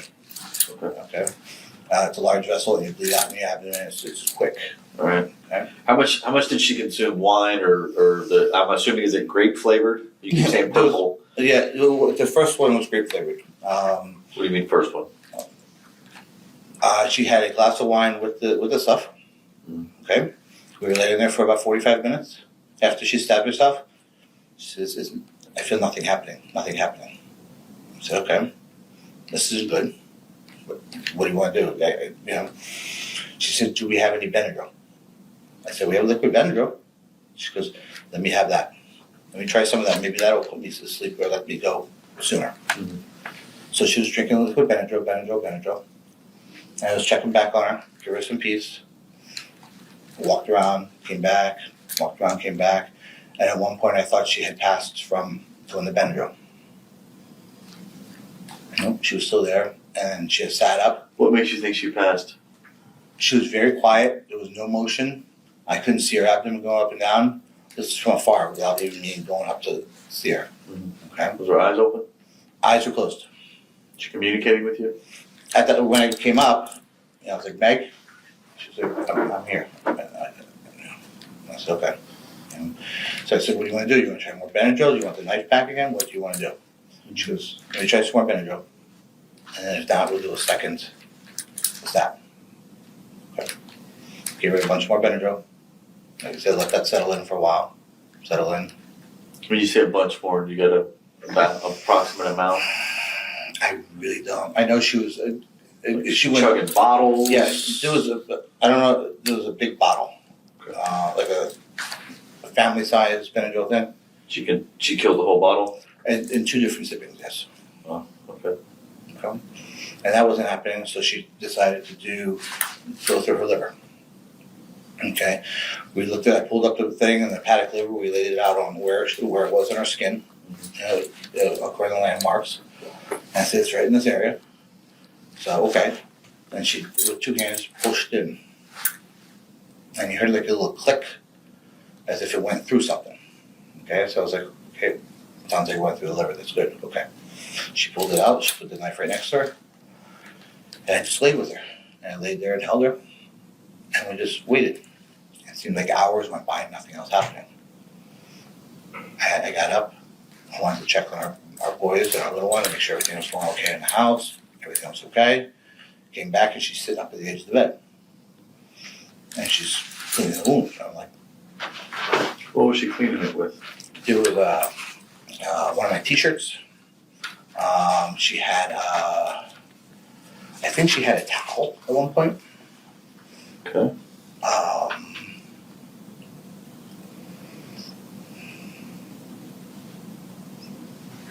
But she was definitely, I can't, but she was up, she was washing it, rinsing it at one point. And she was like, "This has got to be done. This is taking too long. This is ridiculous." I'm like, "Shall we go on, look at different other aspects to do this? How do you want to do this?" She goes, "I want this ended now." I said, "Okay, what does that mean?" She goes, I want you to take the pillowcase, put a pillow, put it over my head." I said, "I don't know if I can do that." And she looked at me, she goes, "If you love me, you can do this. I want to be with my babies." And so, yeah, and she just looked at me and she goes, "You're strong enough, you can do it." Okay. So I said, "Why don't you take some more Benadryl, so at least you're not going to fight me, and I'll do it." So she took some more Benadryl. She took some more Benadryl, and maybe about 15 minutes later, I came back in the room. I said, "You still want to do this?" And she talked to me like that, very far out. "Yeah, get it done." Forensic analysis revealed 700 billion DNA data points, with most belonging to Megan, while only 5.2 million were traced back to Anthony. Toxicology reports showed lethal levels of diphenhydramine in her system, a sedating antihistamine that depresses the central nervous system, causing extreme drowsiness, muscle weakness, and loss of coordination, leaving her completely powerless before the fatal stab wounds. There were no signs of a struggle, no chance to fight back. They called it a mutual pact, but only one walked away. You said you wanted the family to be together, Mm-hmm. right? So take me through how does this take place? How does, because when they were all killed, they were all in different positions inside the home. Mm-hmm. Okay, so what happens? First day, I just laid in bed with Meg the first day after she died. Just laid in bed just with her. I want to say it's the second day after she died. I said, okay, time to get things moving, time to get everything going. And went in, made sure she was covered and everything was taken care of. She was on I remember her left leg had fallen off the bed, which was kind of weird. So I was able to move her left leg up and tuck her leg underneath, to get her nice and comfortable. Moved Zoe in, put Zoe in. Before all this was done, we had the kids bring in all those little, I was telling you about those little altar things. They're like favorite items or something Yes. like that. Okay. So I had to fix those because I knocked those over after I put Zoe up. Okay. So I fixed all that. And then it was which one do I do first? Do I bring Tyler up or do I bring Alec up? And I thought just because of my strength, and I wasn't too strong at the time right there, that I should get Tyler upstairs. Tyler he was the one that was downstairs. He was the one downstairs. And he's 11. He's 11, yes. Okay. So I was able to get him up on my shoulders and carry him up a little bit by little bit. Okay. And to back up a little bit, I want to speak about Zoe. Yes. So Zoe was in her bed. Correct. Had you checked, because rigor mortis was brought in, but you talked about it. Yeah. Did you check on her periodically to see when she'd come out? I hadn't checked on her periodically. I just knew she was in rigor. Just because I went to position her. So in my mind, she had to stay warm. Okay. And her arms are outside, so I went to put her arms down to make her nice and comfortable. And I couldn't move her arms, and I was like, okay, she's still in rigor. So I brought the blanket above her just so that she would be warm until I was able to reposition her.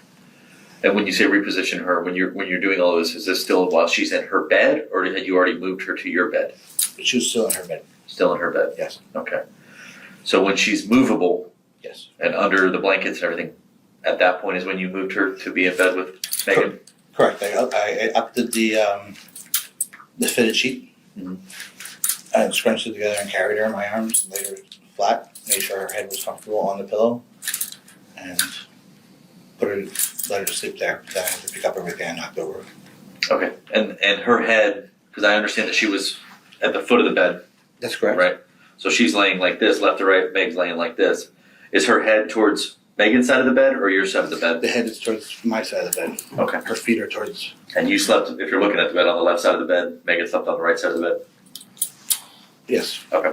So her head's on your side, left side of the bed. Mm-hmm. Positioned, feet towards Megan. Correct. All right. Wrapped up in a blanket. Correct. All right. Okay.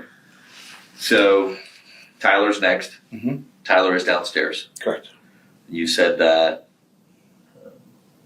you were able to get him eventually upstairs to the room. So how do you do him? What happens? I moved his mattress from his bedroom because he wasn't on his mattress.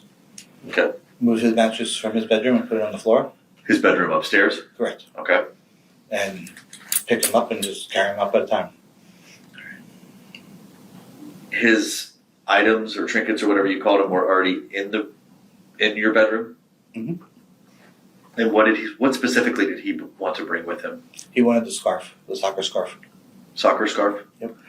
And what team was that from? That was from the Team USA versus Canada game that we went to a couple weeks prior. Okay. Team USA. Okay. Did you position that on his body? No, I positioned it on the toy box itself. On the toy box. Mm-hmm. All right. You said something about your daughter's hands. What did you put in her hands? A set of rosaries, I think. Set of rosaries? Mm-hmm. How about Tyler? It was some kind of religious aspect, whether it be rosaries or some kind of something along that lines. Now, did you guys already have these items? Those are mine from collection growing up. Growing up. All right. Did you grow up in a church? I was a forced Catholic, yes. Forced Catholic? Yes. Okay. Understood. Okay. So Tyler gets a set of rosaries. Mm-hmm. How is he positioned?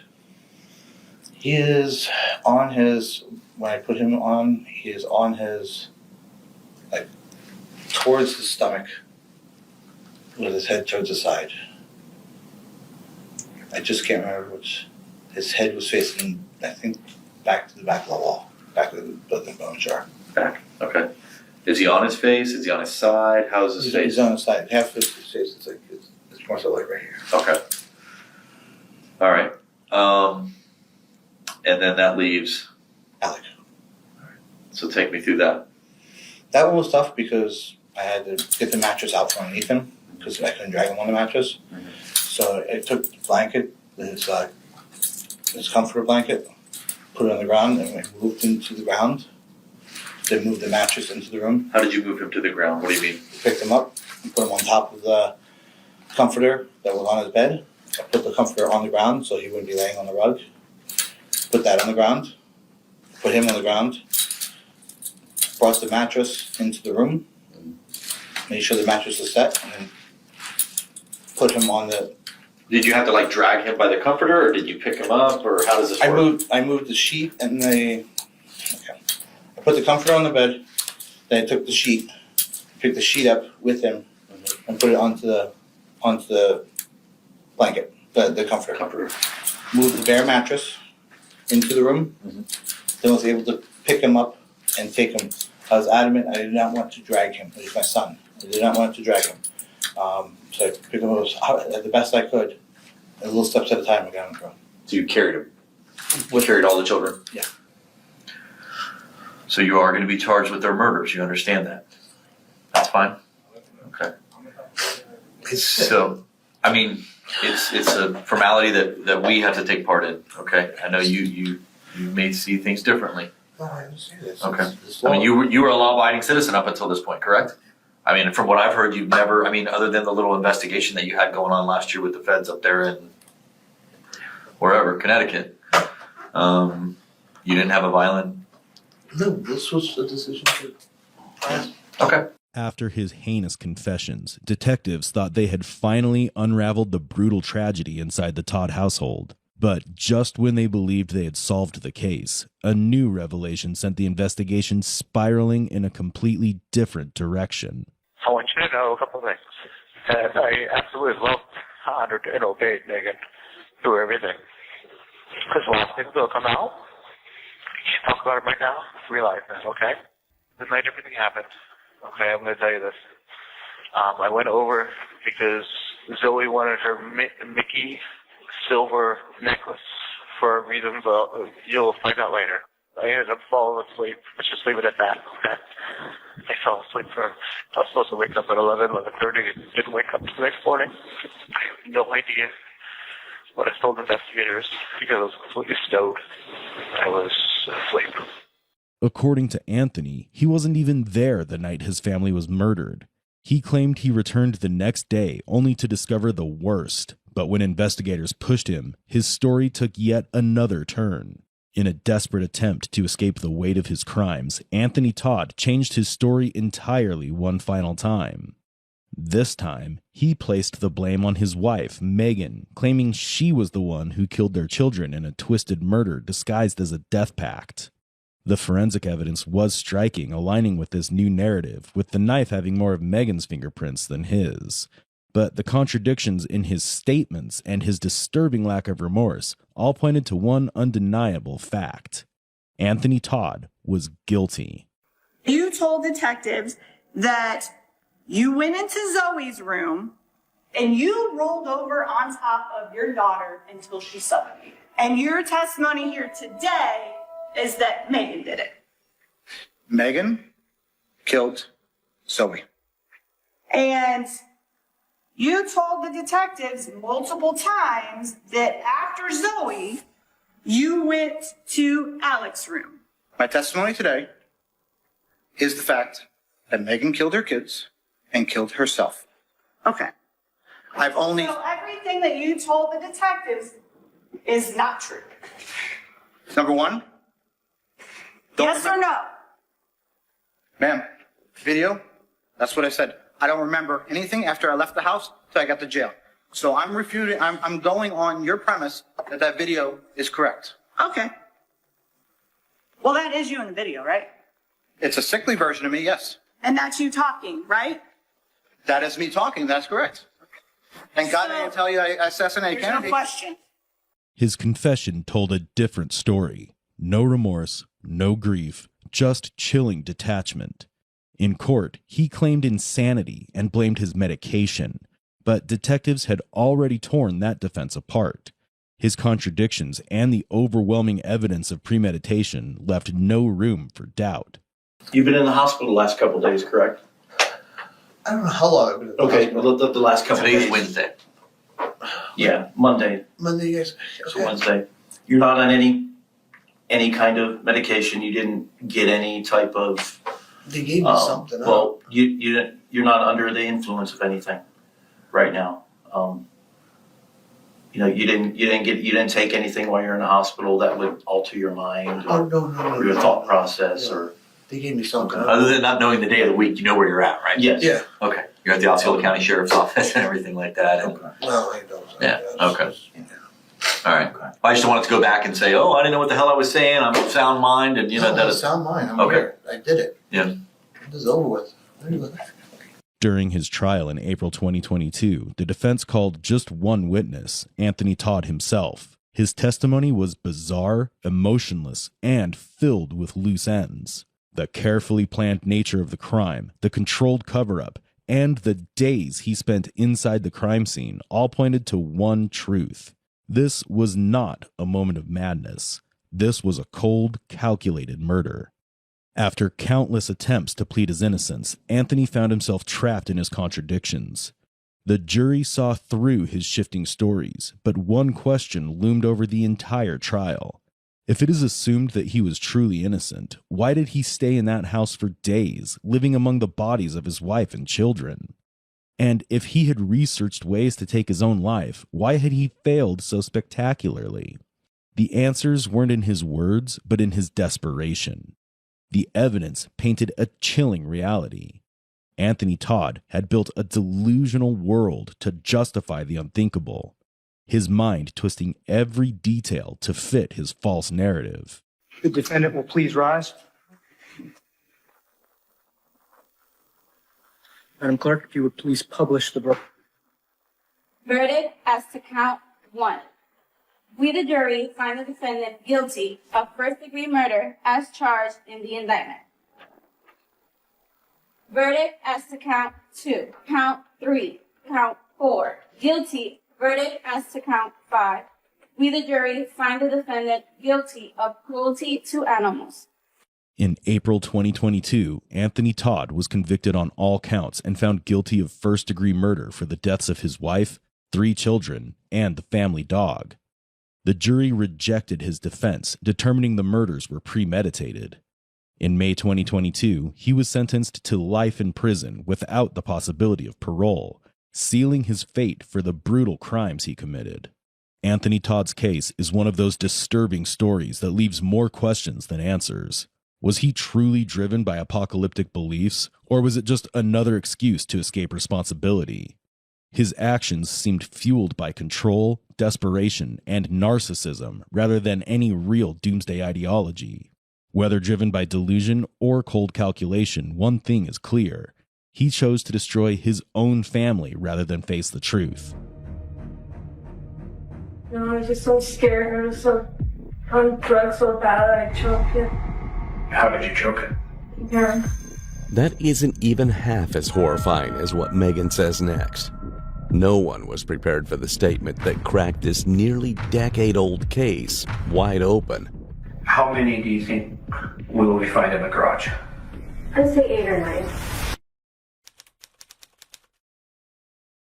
In April of 2014, Darren West returned to his home at 545 East 200 North, Pleasant Grove, Utah, after 8 years in prison for drug charges. His wife, Megan Huntsman, had already moved out with her boyfriend. While cleaning the garage, he found a plastic-wrapped box with a horrible smell. Little did he know, he had just stepped into a terrifying secret Megan had hidden for 8 years. Inside was the decaying body of a newborn. Shaking with fear, he called 911, setting this horrifying case in motion. No one was prepared for what would come next. Pleasant Grove Police. Oh, yes, ma'am. Can I have an officer come to this address? And your name? My name's Darren West. I just found something in my garage. I think it's a miscarriage. Can you be more specific? What do you mean by a miscarriage you found? I have no idea. Just please send an officer up here. It sounds like you may need medical. It's been wrapped up in a plastic bag that stinks. Okay, what is it? It's a little baby. After that chilling call, the officers headed straight to the location where the brutal act unfolded to question Darren, unaware they were about to step into a nightmare that would haunt them for years. Just had her on the phone. She said it must be. And I just said, what the hell is this? What have you done? And I always found something. She goes, oh, you did? Get them for her. Don't call the police. Don't call the police. I'm going to get it. So she said it was yours. Logically, is that true? I don't know, man. I never knew she named it. Let's start off with, is it your wife or your girlfriend? I'm still married to her, but... Okay, so legally, according to the law, it's still your wife. Yes, sir. Okay, why don't you tell me what her name is? Megan Huntsman. What happened is when I went to prison, she stuck around for 2 or 3 years and she took off. But she is with a boyfriend now. Where is she? In West Valley somewhere. Following this agonizing discovery, the detectives promptly called Megan, who was a sobbing mess, yet refused to reveal the full truth. Are you able to help us understand what's going on here? It was a miscarriage. It was like 9 years ago when we first left. And how far into your pregnancy were you? Like 7 months. It was born, stillborn. How soon can you come down here? Our detectives need to ask you some follow-up questions so that we can, rule out any kind of foul play. Okay, listen to me. I need you to stay at your residence. We're going to have a West Valley City officer come pick you up. It's now time to hear from Megan in the interrogation room, where she speaks of dead babies as if they were disposable, stripped of all humanity. As she talks, detectives search her house and uncover horrors that had remained hidden for nearly 8 years. Well, you know why we're here, what we're here to talk about. Just start at the beginning and tell me what happened. Well, we were doing drugs a lot. That's what he was in prison for. I got pregnant right before he left, and I really didn't know because I thought it was just stress and stuff. And he went to prison in 2006? Yeah. How far along were you when he Like went? a couple months. Where did you have the baby? In the house, in the bathroom. In the house that you and Darren lived in? Describe to me what happened. Well, I was having a lot of pain that day. I didn't go to work. My kids were at school. And I went in the bathroom and just sat there and then just pushed really hard and came out of blue and wasn't crying. And I was by myself and I didn't know what to do and I couldn't get it to cry or anything. Then what happened? I got scared and I wrapped it up. Not being smart and calling you guys, I was in shock. It was stupid of me to do it. What do you mean when you say you wrapped it up? You remember? It was towels and garlic powder or something. I put it in the box. What would you have done differently? Looking back. Called the cops and told them that I had a baby and that I couldn't get to breathe and have the paramedics and stuff come. The interrogation has just begun, and it's only the tip of the iceberg. Megan's statement is a lie, but she is a seasoned deceiver. In 2005, the Drug Enforcement Administration visited her home during an unrelated investigation, yet they missed the grim secret within. More horrifying discoveries lie beneath the surface, enough to haunt even Detective Beekstrom. Within minutes, he'll corner Megan with relentless questioning, closing in on the cold truth she's fighting so hard to keep buried. You said you tried to get it to breathe. What did you do? Well, I tried just to clean his mouth out and stuff, and I couldn't get a response at all. Okay. I couldn't feel a heartbeat or anything. Okay. So you clean the baby's mouth out, try to get it to breathe, and then what? I passed out for a little bit. I think I lost a lot of blood. And then I just remember my kids got home from school and I just told them I wasn't feeling well. And then I cleaned myself up and I went and got a box. And then, as far as you know, unless someone else moved it, the baby's been in the box in the garage since that first year that Darren went to prison. Were you worried somebody else would find it when you guys were cleaning the garage? Yeah. And so what would you do to make sure that didn't happen? I just kind of slide it and like sweep around, you know, and then set stuff on it and, you know, well, they knew that part was already clean. Did anyone else know that you were pregnant? I don't show it all. Did you tell Darren? No, I never. Okay. Had you ever had any stillborn babies prior to that? And on these miscarriages, did they all happen at home? What happened at home? Does your family have a history of these problems? The miscarriage? Yeah. My grandma had a lot. I had an aunt that had a stillborn. So there is a lot of this in your family. This is Megan's second lie. Darren went to prison in 2006, but Megan had already buried the baby found in the garage since 1996, 10 years before Darren's incarceration, and no one knows why. Now, the full extent of her crime is about to unravel. What comes next isn't easy to watch. These disturbing details serve as your warning. Proceed only if you're prepared for the unsettling truth.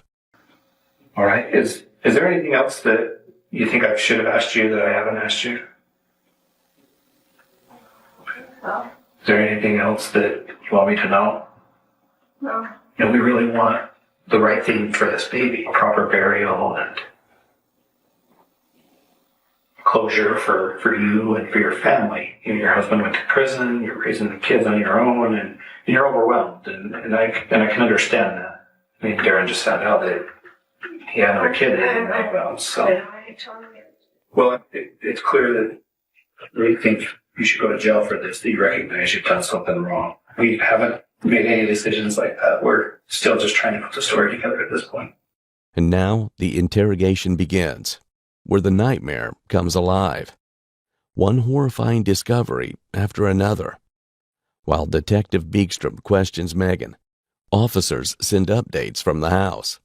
They've found another box in the garage, another dead baby. From here on, hiding the truth will be impossible for Megan. We have investigators in the house right now. They found a second baby. Will you please tell me about that? There's more. Hey, I'm sorry. I have hit every one of them, and he has to have known I was pregnant through most of them. There's others? How many? I'm not even sure. I was on so many drugs and stuff during it all. I can't even remember. When? All through the years. If it's easier for you to remember, if we want to start after you had your first child, when you had the first miscarriage. One right after we moved in. I can't even remember. I remember when I had in the tub. They were all stillborn. Every one of them. Were they full term? No, without pain. Okay, so how many do you think will we find in the garage? More. You put all 4 in the garage. Yeah. Did you keep them in the same place in the garage? What did you? Right It's there. covered. Okay, and so all 4 boxes are in the same place. Okay, well, I just want to be able to relay to the detectives what they're going to find. And so all 4 yes. children are in the Yes. cabinet in the garage. Yes. Why didn't you call for help? I'm afraid of people know I'm pregnant. I mean, this is Utah. It's not common for people to have a lot of kids. Oh, because I was young. Because I was so young. Several years later, though, when this happened, I mean, you're not so young. I know. But like I said, the drugs, they mess with you. Bad. So you're telling me that because you were on drugs, you weren't making good decisions? Yeah, exactly. Does it feel better to tell the truth? Yeah. All right. Okay, just a minute. 4 dead babies. How could a mother be so cruel to her own children? Even Detective Beekstrom had to pause, struggling to process it. And yet the full horror is far from revealed. Now, this vile woman will begin confessing truths that are almost unbearable to hear. We talked about a lot. I don't know yet. We haven't made those decisions because we're doing the search warrant still. Because of the seriousness of this, they are also going to obtain a search warrant for your house in West Valley. Is there anything at that house that we need to know about before we go up there? For me, no. All that's up there is my clothes. Okay. Yeah, the babies been in the garage the whole time? I never moved them or anything. But yeah, they've been in the garage the whole time. So Yeah. we're talking 8 years ago. Yes. I mean, you told me earlier that you put the boxes with the babies in them in the cabinet. Yeah. Did you ever take them out of that cabinet? No. I imagine in the last 9 years, stuff's been in and out of that I carpet. didn't think so because I was just there a month or so ago getting my bed and stuff out of there and I seen it sitting there. Right. And so did anyone in the world know that that baby was in the garage? So, Well, they're saying one of the boxes was on a stack of shelves next to the cabinet. Why would it be there? unless I moved it or something, but it's not thinking. Do you know when that might have been? Before I left, I did. I mean, I haven't been in that house. I've only once since I moved out. I want to make sure that there's no more weight on your shoulders. Okay. When you have these babies, Yes. you said after they were born and they were blue and you try to get them to breathe. What would you do to try to get them to breathe? Sometimes I was so scared, you know. I don't know. I'm sorry. Sorry, you like shake them, sorry. Mm-hmm. Like that. Did you have like the suction cup they used to clean out their mouths? No, use my finger and stuff. You described you had the one in the tub that you filled the tub and had. Yeah, I can't. Yeah. Was that baby alive when it was born? I think it was for a short time. What happened? Well, you think if I had baby in the house, it just cry, so it would, you know. Mm-hmm.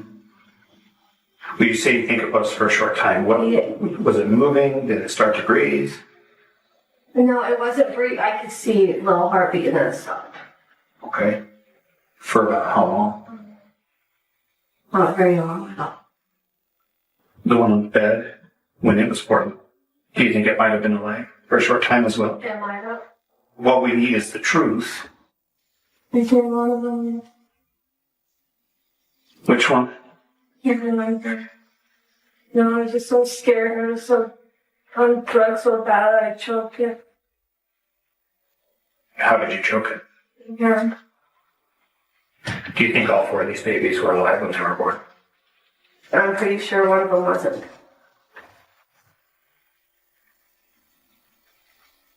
And did you choke the others? Yes, I did. And you put them in a towel, put them in garbage bags, and then put them in a box and put it in the garage. So one was dead when it was born, and the other three you choked. And why did you choke them? I don't know. Scared. I was in shock. Have you ever told anyone this? No, I've never told us all. So when we run DNA tests, will they all be Darren's? Yes, they will. At Real Crime Psychology, we've seen many criminals flinch during confession. But Megan is unnervingly calm as she admits it all. She killed 4 babies, yet there isn't a trace of remorse in her eyes. Most monster mothers eventually crack, but Megan is cold, clinical, almost detached, speaking like she's giving a report, not a confession. Her flat effect, lack of empathy, and surgical precision hint at a mind built on control rather than conscience. What comes next will push the room past its breaking point. In just minutes, Detective Beekstrom will uncover truths so cold that the interrogation itself seems to suffocate. But I'm concerned that you haven't told me everything. How many do you think there possibly could be? Honestly, I don't know how many. 4 I can think of, but I don't. Okay. They are up to 5. And so now that there's 5, are you still only certain that one of them was dead when it was born? And so the other 4 were alive? There could be more. Like I said, I can't remember a damn thing. How many do you think there would be? I'd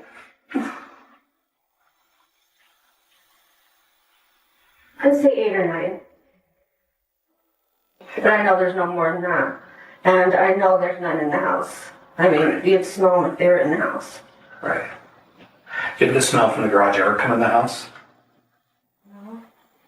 It would just be out in the garage. People said it was some smell, you know, like in the heat of the summer. We had cats and stuff, and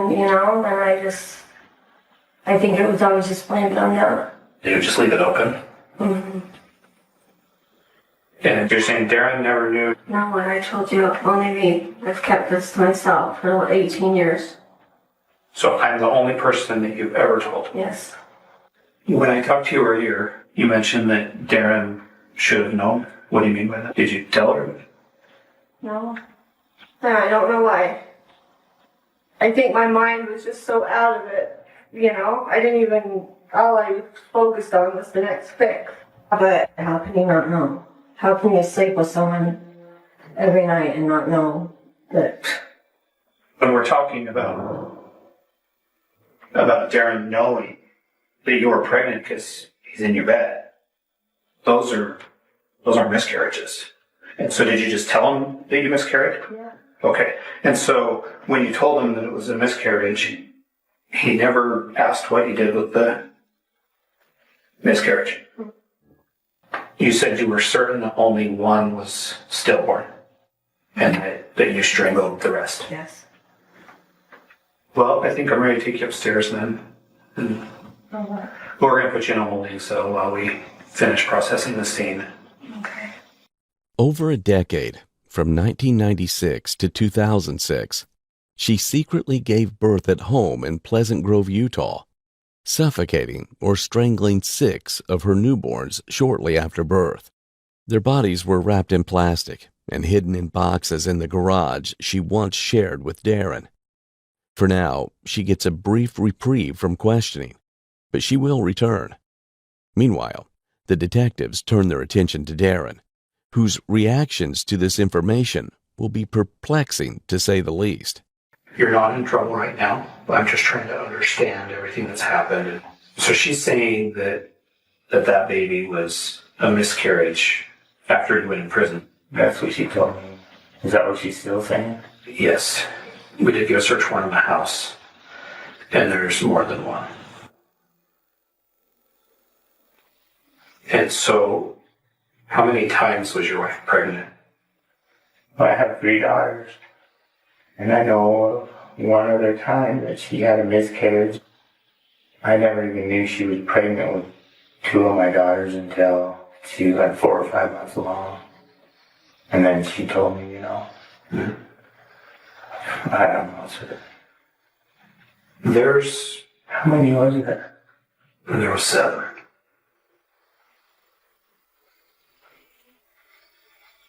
You were kidding me. I'm not. She said that the first one was shortly after you moved into the house. Oh my God.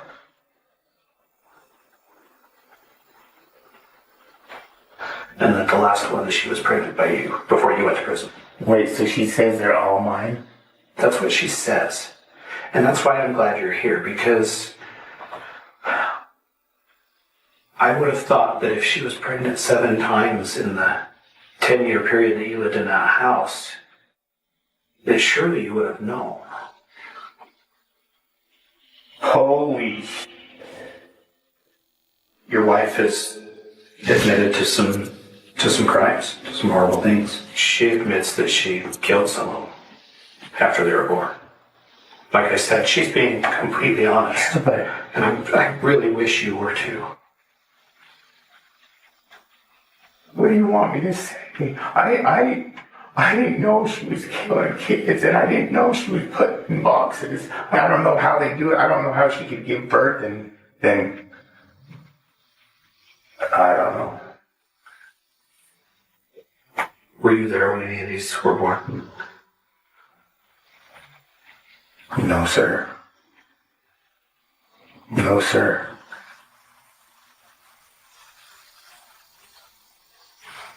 I swear.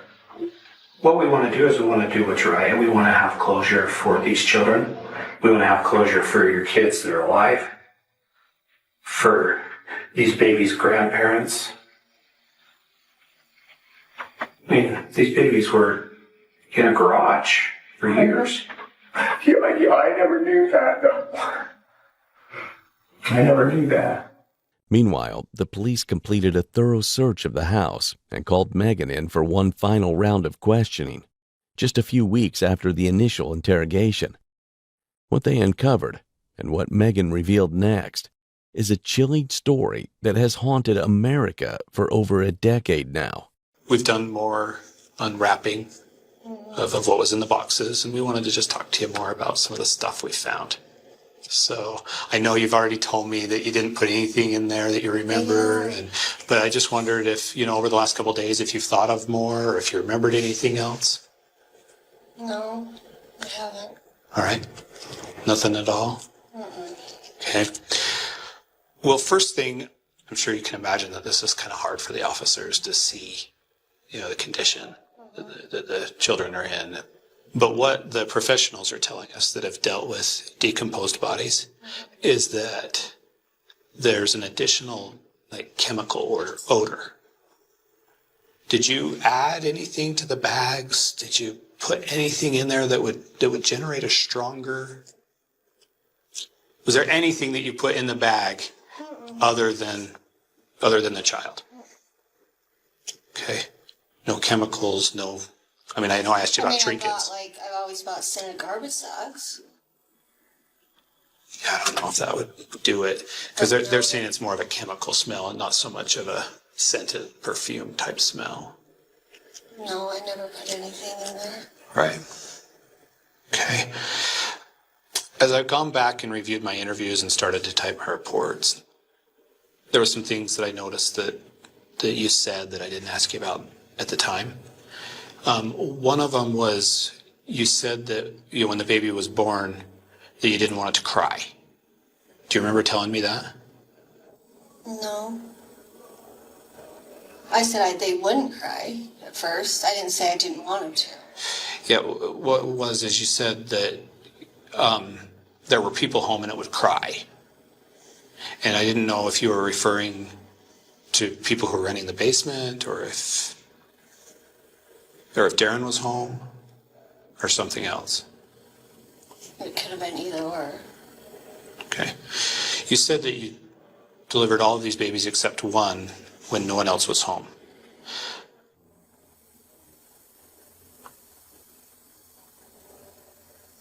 Yeah, no, two. I can't think on all of them, but I know someone was home at least 3 or 4 times. Oh, really? Yes. Okay. So you are remembering more. Yeah, I know 3 or 4 times someone was home. Okay. You did tell me that the other time when they were home that you of course didn't scream. That's what your statement was before. And that's one of the things that a lot of people are having a hard time understanding is that you successfully had so many home births without major complications. I don't know. I know I never had any complications. Okay. So you didn't have prolonged bleeding or anything like that you were worried about? Hemorrhaging or anything? One more thing I wanted to ask you about, again, from watching my interviews back. When I would confirm about the 7 children. And you would say that the first 6 you choked, that you'd get a towel or a shirt or whatever. Yeah, I told you I wasn't sure which ones. Right.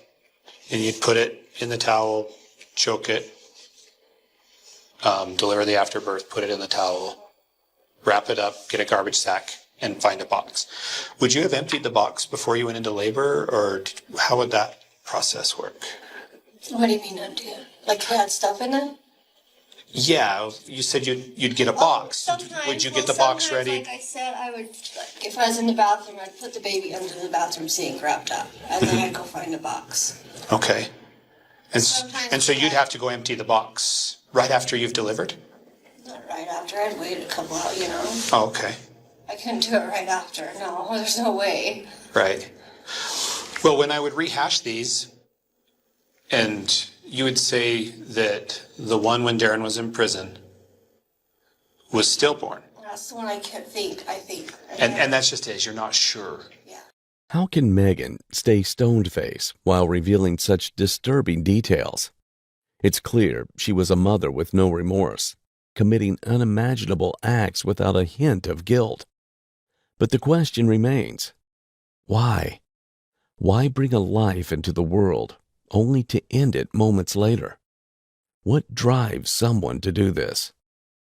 Experts point to a lethal mix: severe addiction, deep depression, crushing financial and emotional stress, and possible postpartum issues. These forces warp judgment, strip away inhibition, and push someone to protect their addiction over everything else. Her marriage was filled with substance abuse, instability, and trauma, adding even more pressure to an already volatile life. But understanding the reasons does not justify what she did. The law will deal with her after one final round of questioning. Why aren't you sure? What are you remembering? All I can remember from that day is I know I went into labor and I had it fast. And I was trying to hurry for my girls got home from school. Mm-hmm. And I can't even remember. I can't. I'm sorry. My mind is just a total blank. And you say you have a hard time remembering. I do. I'm like rattling my brain in there. And I can't. Why do you think it's so hard to remember? I don't know. I think it's because I really can't even remember half of what I was doing then. And that's because you were... Yeah, and I can't remember now. I've been sitting back. When you say yeah, you mean because you were using meth? Yeah. Okay. This is gonna be a trying time for you. Oh, I keep laying there hoping I'll fall asleep. It was just a dream, but... What? What's a dream? All this. Everything I've done. I'll lay there, just close my eyes and just hope I don't wake up. I don't know, I've got so much running through my head right now. Something you feel like shameful. I don't know, I've always just felt like that. I've always just felt I'm not even worthy of being alive. And I don't know why. Another question that's come up is, if you were ashamed, why didn't you get on birth control?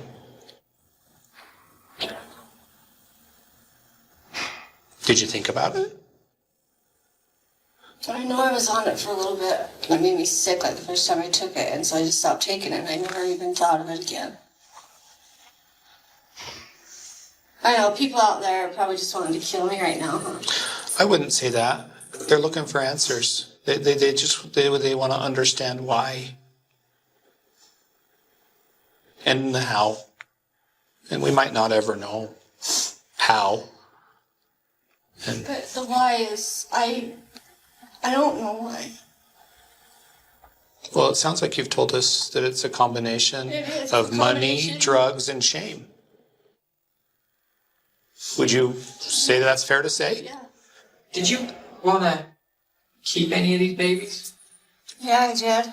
And I don't know, like I said, my mind, I was just messed up in drugs and got scared, didn't know what I was doing, and then, I don't know how it happens sometimes. I don't have an explanation. Well, it's out, and I know I did wrong, and I know I should be punished for it. So it's not up to me. it's up to, but I'm not saying, oh, I should just be let free, because I know I shouldn't be. That's why I'm asking you. What do you... I mean, I don't know what punishment, but I do deserve to be punished, so. For what? For what I've done. So, it's up to the judge and God, not to me. Megan Huntsman's trial took place in Provo, Utah, where she pleaded guilty on February 12, 2015, to 6 counts of first-degree murder for killing her newborn babies between 1996 and 2006. The judge sentenced her to 6 life sentences, 3 consecutive, with eligibility for parole after 30 years. I'm still messed up. The knife is still hurting. I took the knife out of her neck and tried to hold her.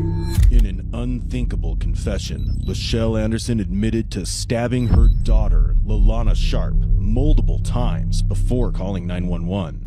911, what is the address of your emergency? Please help. My daughter's just sad. What is your address? I need you to take a deep breath and tell me what the address is. Second Street, please hurry. She's What running. is going? She stopped moving, please. However, one question haunted the detective. What possessed a mother to unleash such horror on her daughter? I think I think you know what happened. And only you can tell us that. What followed was the revelation of an insane reason, unlike anything the detective had ever encountered, that would haunt them forever.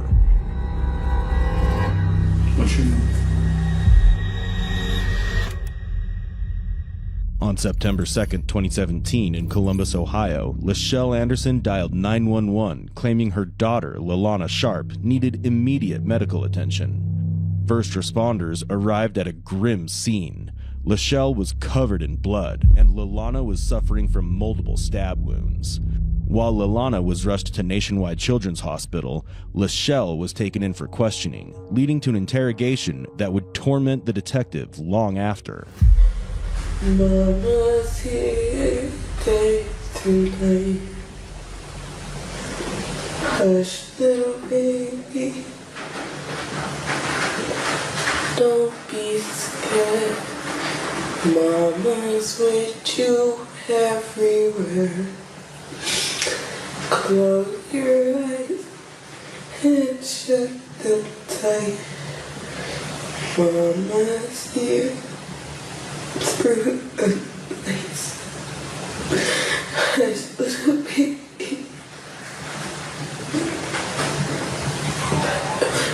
Mommy is so sorry she wasn't there.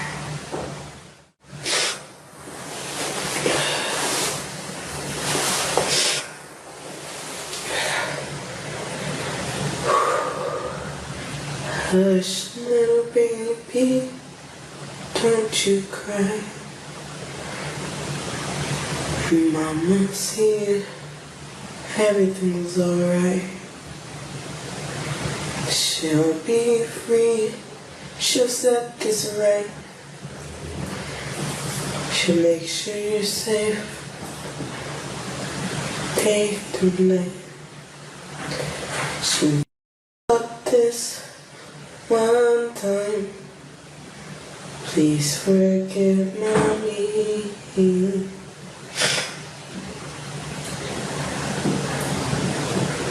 Mother's supposed to swear and protect their child. I left her and put her harm's way.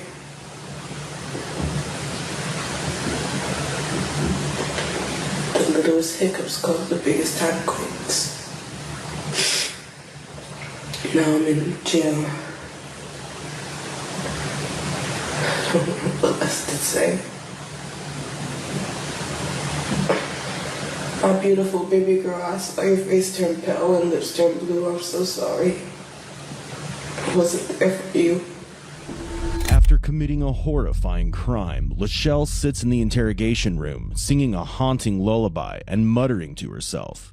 But this is just an unsettling glimpse into her deeply twisted mind, which is only beginning to unravel. It broke my heart.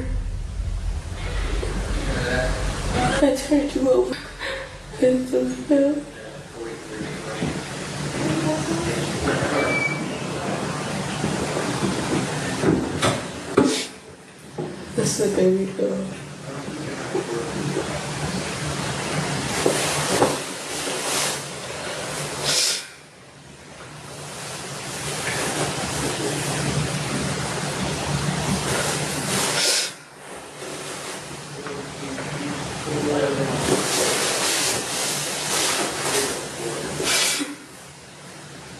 There's a lot of evidence against me right now.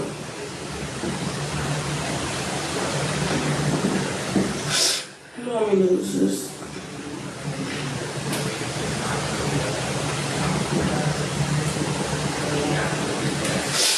She's gonna fix this. She's gonna make it right.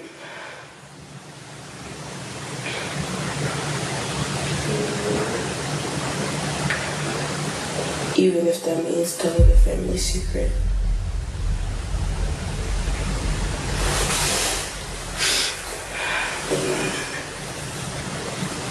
Listen, baby, stay strong.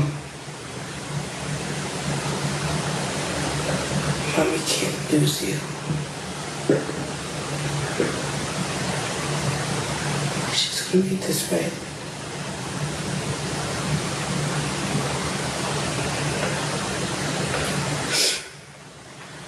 The evidence isn't looking really good for me right now. But I know what happened and I know the truth.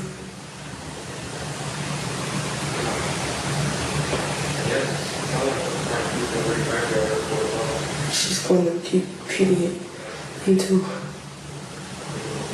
they understand it. After hours of her singing lullabies and frantic rambling, Lachelle fell asleep, showcasing her detachment with reality.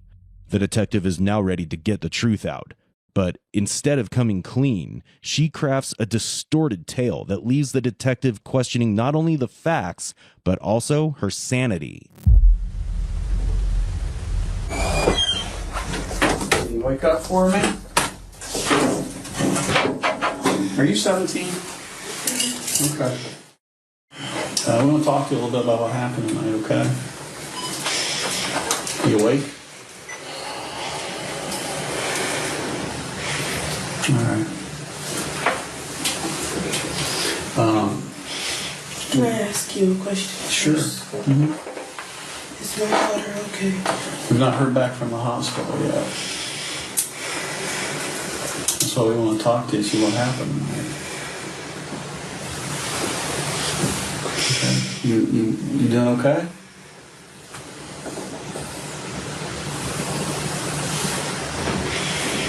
We've got a detective over there now at the hospital, so. I keep having flashbacks. What are you seeing? Can you describe it? I just went upstairs for a few minutes. I was looking for my son's room. I left at the house previously. My mom made me clean my room spot free because of a bed bug infection in my room. But I wasn't there, so when I went in there, she was downstairs asleep. I heard the door open, but I thought it was my brother. So I didn't, just jump to a conclusion.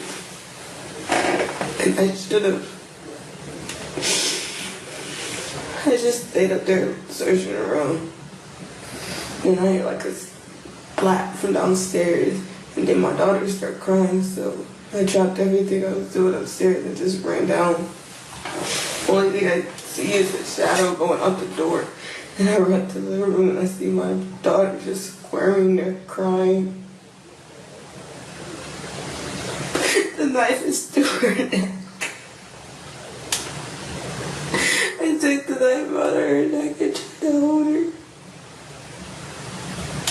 But I was scared to hold her. I was scared to do anything. The only thing that crossed my mind was to take the knife out. My first intention was to go after him, kill him, make him pay.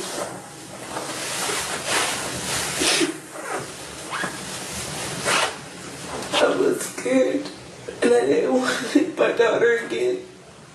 I took it out, and I called 911. When I showed up and they treated me like I was the criminal, I felt terrible.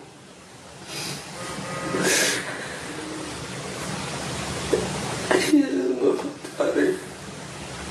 I just want to make sure she's safe. That's all. She saved my life multiple times. And I couldn't save hers once. My baby. Where were you? I can't tell you that.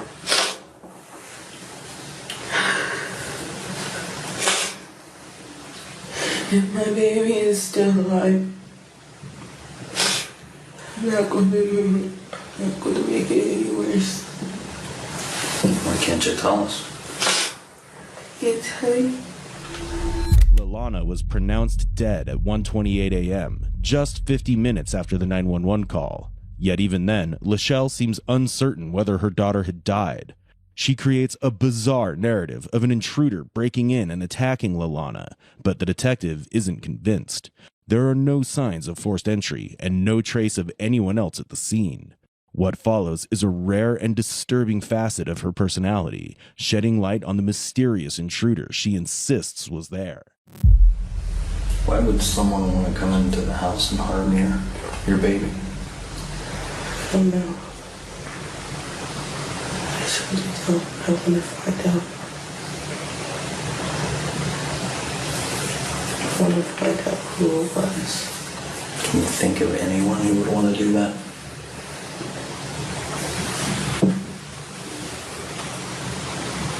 Where we live at, there's sections and properties.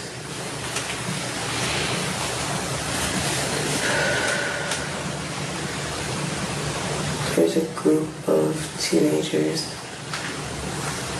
I remember back when I first was pregnant with her, they had jumped me. Because I was walking down the street, coming from the corner store.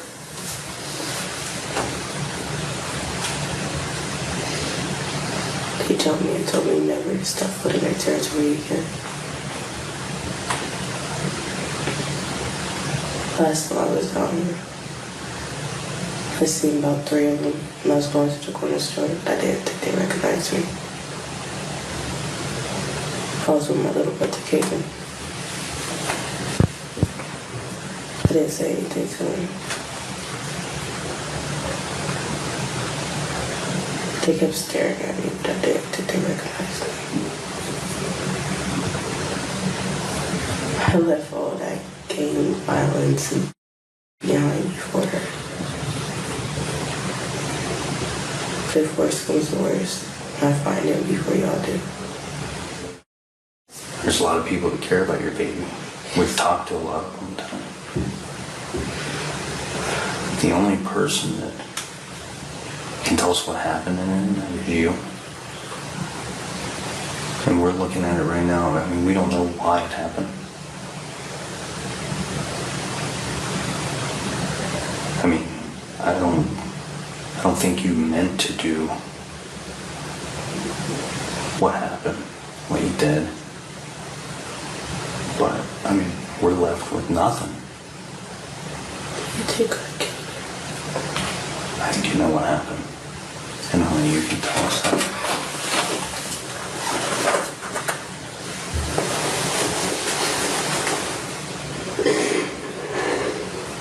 This is your chance. You only get one.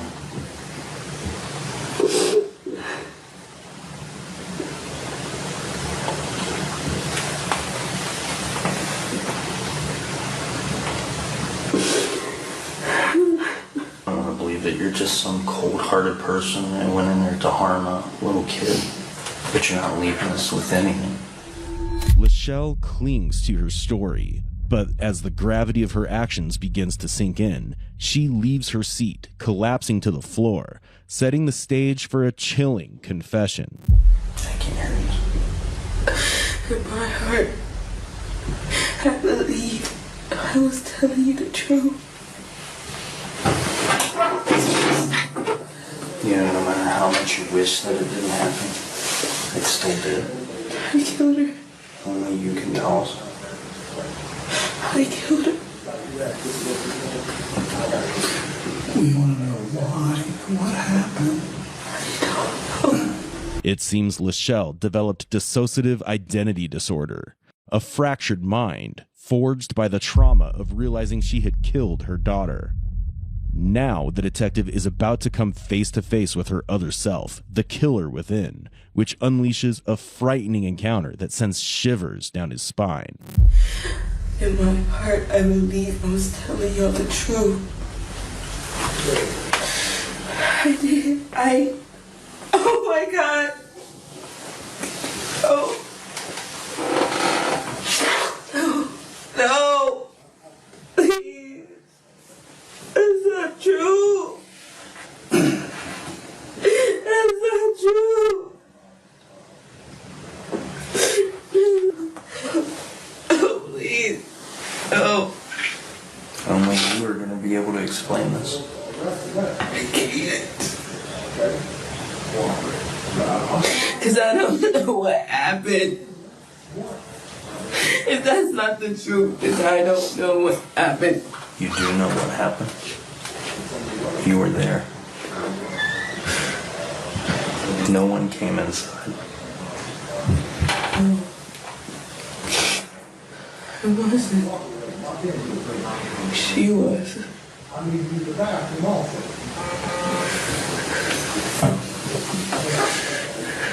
Throw me in prison. I don't want to throw you in prison. I'm a danger. What? I'm a danger to the world. I hurt my baby. No, she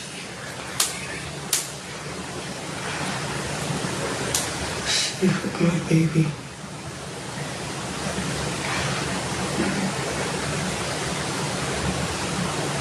I need help.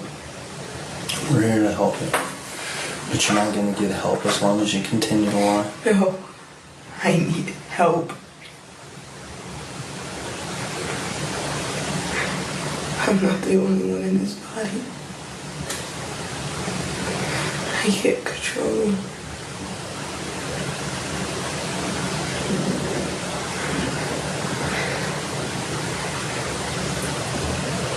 She's just evil. She is evil. Tell me what she did. What makes her evil? That's the thing.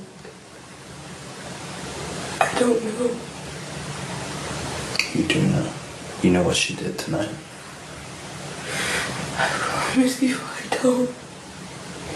Whenever she comes out, it's only her. It's not me. Her. Caring, loving.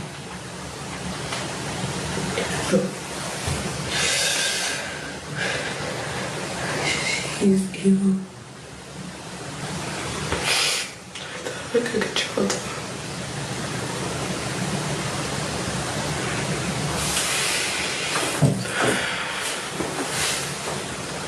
They come when they want and go as they please. I don't know what they are. I know they're not me. Prison's stupid for us. I beg of you.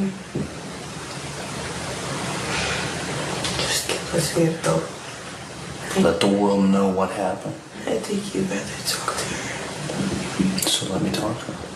Put her in handcuffs. Put her in handcuffs. Let me talk to her. I'll ask her the same things I've asked you. On condition you put her in handcuffs. I'll sit right there for me. Oh. I'm going to put one on your hand and one on the bench, okay? Is that alright? You want them both behind you? Lachelle claims she's possessed by 5 entities living within her, But if this isn't disturbing enough, the haunting personality that she believes drove her to kill her own child was about to reveal itself. She's a demon. I didn't see anything, but she's a demon. I told you to put her in handcuffs, because if she does come out, she will try to attack y'all. Are you gonna take them all?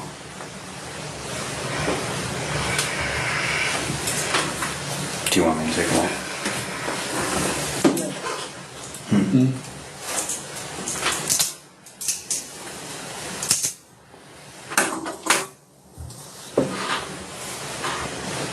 I put them on loose so you'd be comfortable, okay? So we could talk.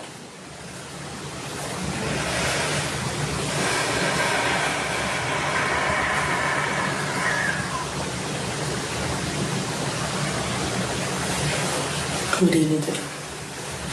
Sorry. What do you need to know? I just want to know what happened. Why? Pretty sure you already figured that out by now.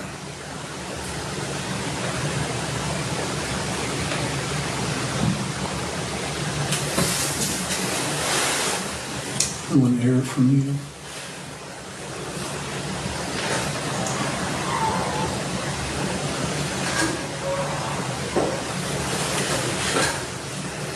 No, why would I do that?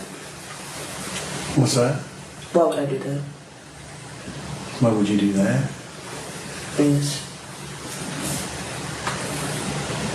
Because we want to hear it from you. We want to know why.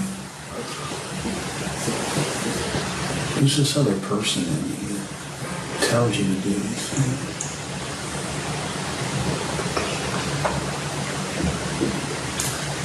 What did they tell you to do?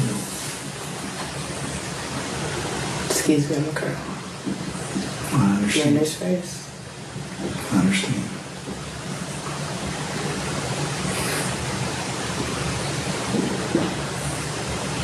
You look familiar.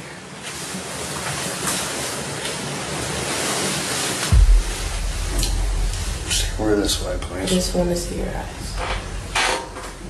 I'm not going to hurt you. What's your name?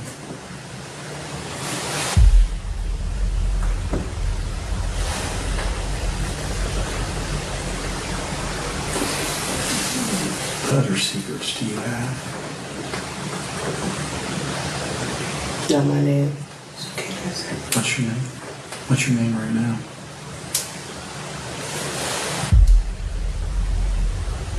Did you stab your daughter tonight?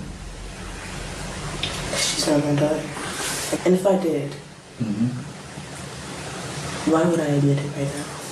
She cares too much about the infinite for me to do it. For you to do it?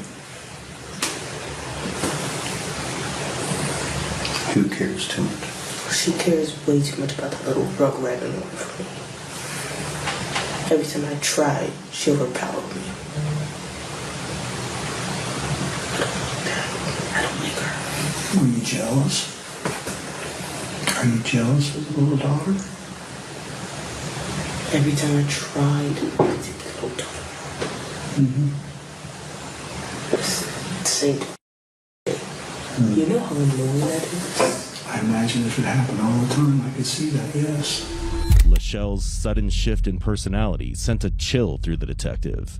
As she morphed into what she called a demonic entity, her voice dripped with hatred for Lalana. It became clear through this conversation that the entities resented being cast aside. Lachelle's growing attachment to Lalana had triggered their vengeance, but the most disturbing part of her confession is yet to come. I wanted You want to be the one to stab her? to get her out of our lives. Did this body right here, did it stab her? No. Then who did? Why'd you want her out of your life?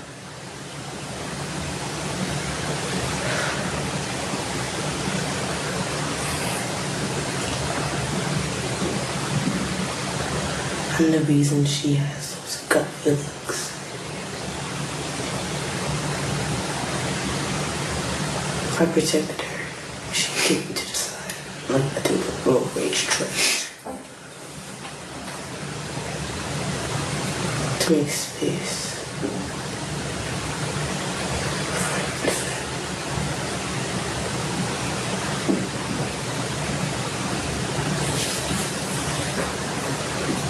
Do you like her at all? Every time I come out, I leave my mark. What's that from? The times I've come out, you see, I've been out for a while. But I have to give credit where credit is due.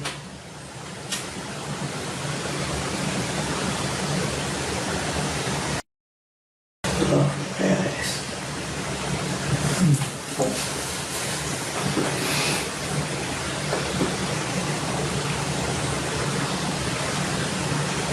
What do you call her?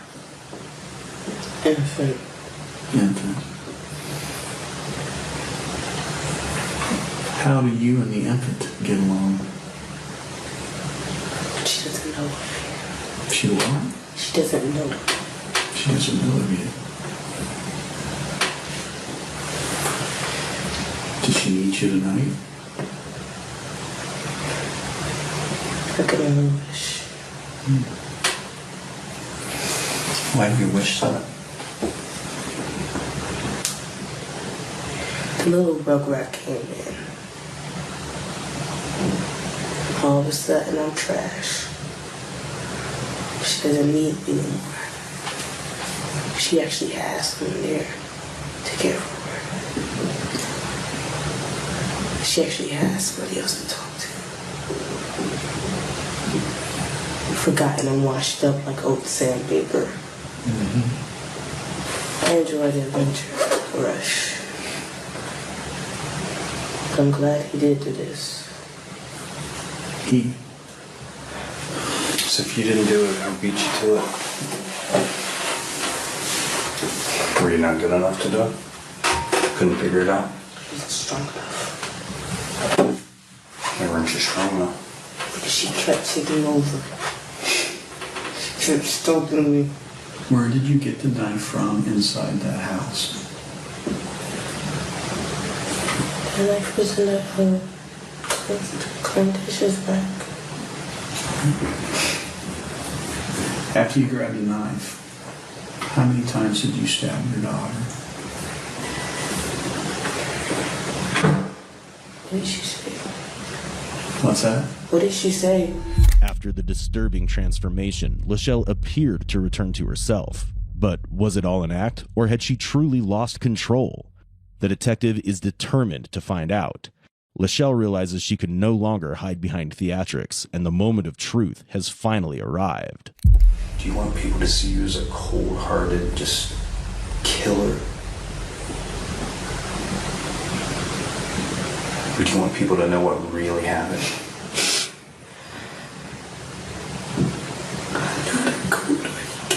What did she do to you to deserve this?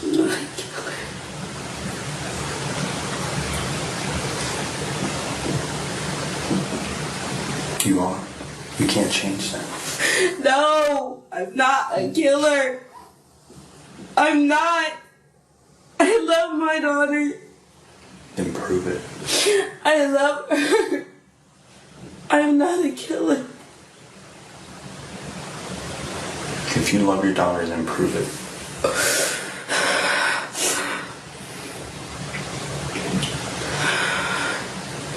Give her some peace.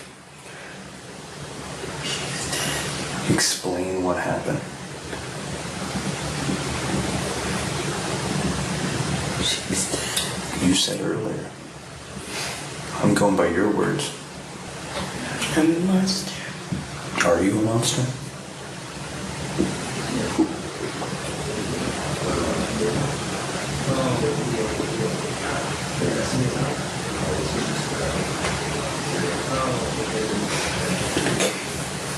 Are you a monster? To Truth is, she was just laying down. I was watching a movie. I did go upstairs, but I came back down. The door was locked, and it was cracked. She wasn't dead.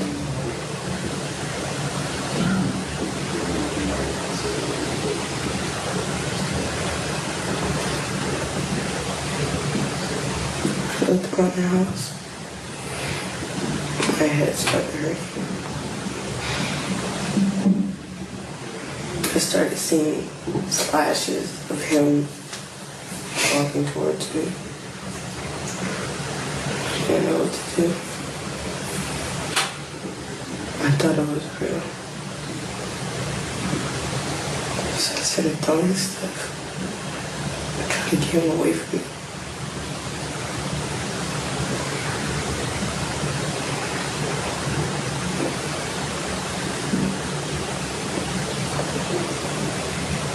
I took the knife.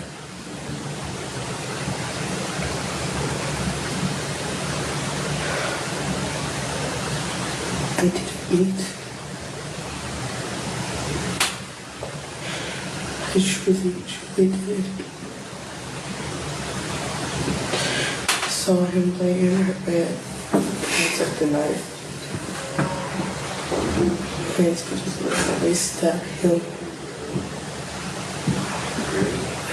This was a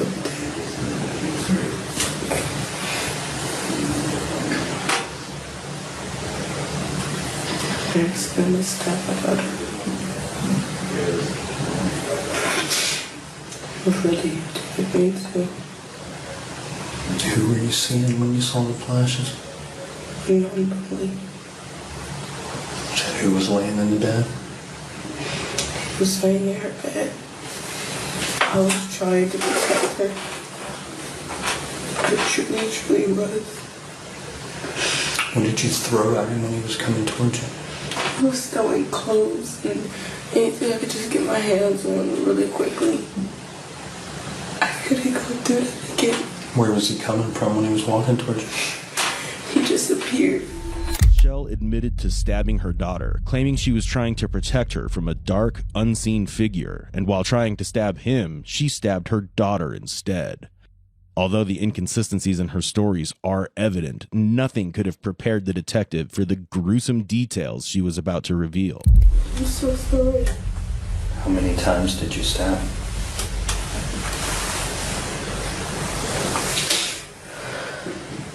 One. When I realized it, I busted out crying. I really, truly do love my daughter. That's why I called 911 immediately. I really did not mean to stab her. And I should have known it was a side effect for my PTSD. And I should have known he wasn't real from before. I know my daughter's in the hospital or dead because I couldn't control my PTSD. I couldn't decipher from reality and that chasing me everywhere. Well, where'd you get the knife from? You mentioned it before, but I didn't hear you. The clean dish rack. All right. I did the dishes. There's a couple knives there. Can you describe which one you used? No. Okay. I just grabbed it. All right. Where'd you stab your daughter at? Help us understand. Where did you place the knife at? I didn't mean to place the knife in you. Okay. I was trying to get him. How were you trying to get him out? I was trying to stab him. Her bed is like this big. At the time, she was just over here. Mm-hmm. He was right here. His arm was around her. He was cuddling and calling her. I tried to stab him. control. Where'd you try to stab him at? I tried to stab him in the head. Okay. What part of the head? Right here. On the cheek. Just right above him.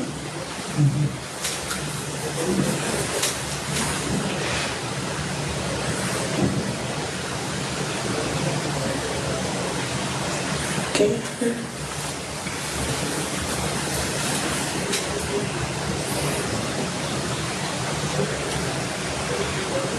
So true. Please believe me about them. Don't lies. Detective wraps up the interrogation. Lachelle is left alone, still talking to herself.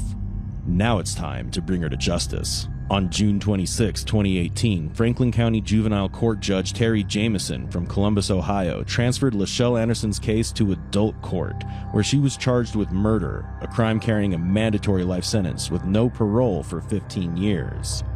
She later accepted a plea deal that reduced her sentence. Several factors influenced the court's decision. She was just 17 at the time of the crime. She had a history of mental health issues, including ADHD, anxiety, and auditory hallucinations. She endured a traumatic childhood spent in foster care. She had no prior serious criminal record. She agreed to plead guilty, avoiding a lengthy trial. In the end, Lachelle was sentenced to 20 years, far less than the life sentence she had once faced. Ultimately, the haunting case of Lachelle Anderson comes to a close, a tragic blend of trauma, mental illness, and an unthinkable crime. But one question lingers. Was justice truly served, or did the system fall short?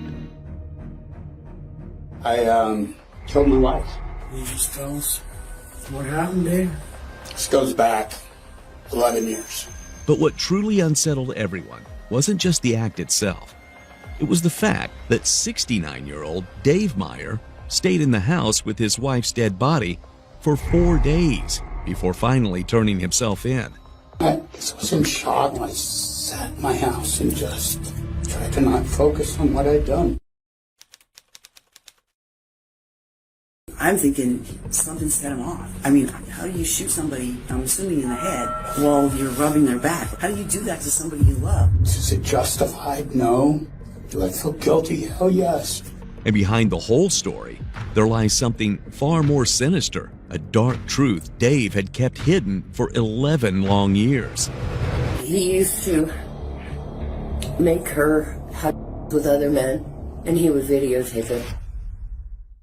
On the morning of January 21st, 2023, in Roy, Utah, police received a chilling 911 call from Dave Meyer. He calmly confessed that he had shot and killed his wife, Suzanne, 4 days earlier and was ready to turn himself in. And when officers reached the address, they found Dave in front of his house. Go all the way back to the stop sign. When you get to the stop sign, go down on your knees. Do you understand? Yeah. I'll go hands-on with you. You go right arm, I'll go left. Okay. Get down on your knees. Cross. Once you're on your knees, cross your ankles. Do not move. Do you understand? Yeah. Moving. If you do, you'll be dealt with by force. Dave was immediately put in cuffs and was taken into custody. When police entered the house, they found Suzanne's body in the bedroom with a single gunshot wound to her head. The scene was undisturbed. But this was just setting the stage for a case that would only grow darker. Well, I got called here today on a Saturday, and sorry, man. No, you're okay. Maybe you can kind of tell me kind of what's happened. Yeah, I killed my wife. Who's your wife? Suzanne Meyer. Suzanne Meyer. You just tell us what happened, Dave? Yeah,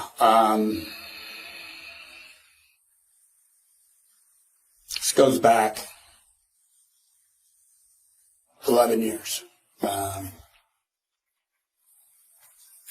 She was run over, had an accident here in Roy.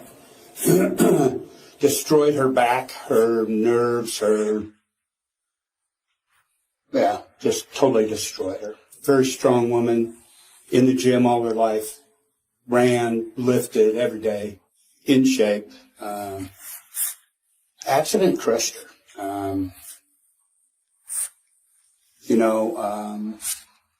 She went to the doctor. She finally ended up having some bars put in her back, some steel bars. However, she's never out of pain. This and that medication didn't do any good. She's fought that for 11 years. And finally she had enough. She, here 6 months ago, through injury here and there, she just couldn't go to the gym anymore. She couldn't run anymore. That was her life. That was everything. We lived in the gym. At this point, Dave is just laying the groundwork, calm and composed, almost too collected. But he's moments away from revealing the reason behind the murder. And rest assured, it's just as unsettling as the way he carried it out. And she used to tell me all the time, if it weren't for my dogs, not me, the dogs. She here in the last freaking month, she tell me, here's a strong woman who and I just watched her crumble. She would go to the doctors and automatically they would see she's on. And of course, they didn't give her enough to take care of the pain. It was always to dull the pain. Well, back pain is, she couldn't even bend over to pick up anything off the floor. Finally she reached a point, she said, please just me. I couldn't do it. And, it probably went on for a month, where she just kept asking me to and her misery. And I'm not sure when. I don't know if I've been in shock. I don't know if I've been. I don't know. And I think it was Tuesday or Wednesday. We were laying on the bed, and she said, "Please." And she said, "I don't want to live with this pain anymore." And so she was laying half on the bed, half off, and I was rubbing her back, and she said, "Please." I took the pistol, and I was rubbing her back, and I shot her. Husband of the year.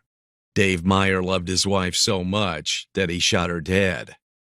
One thing to notice is that there is no way anyone can confirm if Suzanne really wanted to die, and Dave seems to be taking full advantage of it.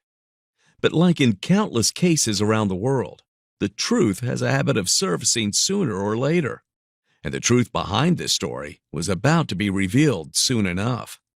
I guess I went into shock, and I don't know, for 4 days, 3 days, I don't even know. I didn't sleep. I slept odd, just in the couch on the chair. I just kept the bedroom door closed.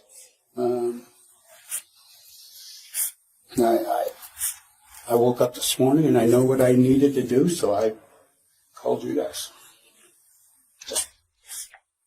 Sounds like that accident was a nasty accident. Oh, it was. It was horrible. I can't imagine. I can't imagine being in pain for 11 years. Oh, yeah. And she was. You'd ask her friends at the gym. She stuck it out for so long and worked through the pain. Here this last 6 months, it got to her. She just couldn't do it anymore.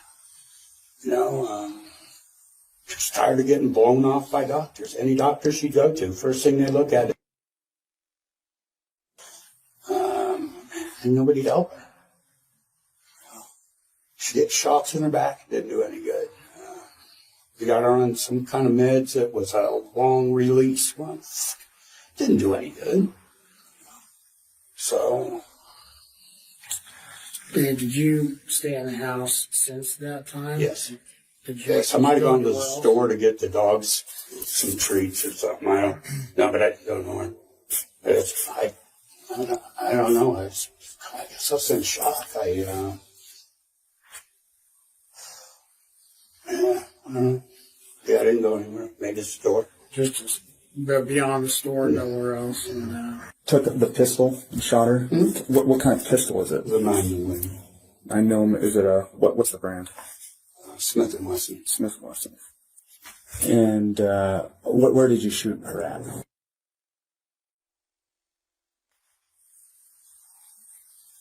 So just making sure I understand correctly, she's kind of onto the bed, laying half on the bed. You're rubbing her back. She's saying, "My pain." Yeah, well, not at that exact moment. She had asked me earlier, please. Yeah, it was constant. It was the last month. It was every day, 3-4 times a day. She was just done. Yeah, it was probably the night before when the last time she asked me to do it. And she was laying on the bed, and I remember what our conversation was, and I grabbed the gun, and I was rubbing her back, and I shot her. So it was the night before she asked you to do it that day, so like Monday night. Yeah, Monday or... Yeah, it was constant, it was a constant part of our conversation. She told me constantly if I didn't have my dogs, I would... Well, it wasn't me, it was their dogs. I just couldn't stand to see her suffer anymore. It was horrible. It was all the time. It was every day, every morning, she couldn't do things. She couldn't ride in a car for more than an hour. She couldn't fly on an airplane. She couldn't stand. She couldn't sit. She couldn't work. It overwhelmed our life. Her back injury overwhelmed our life. Everything we did, we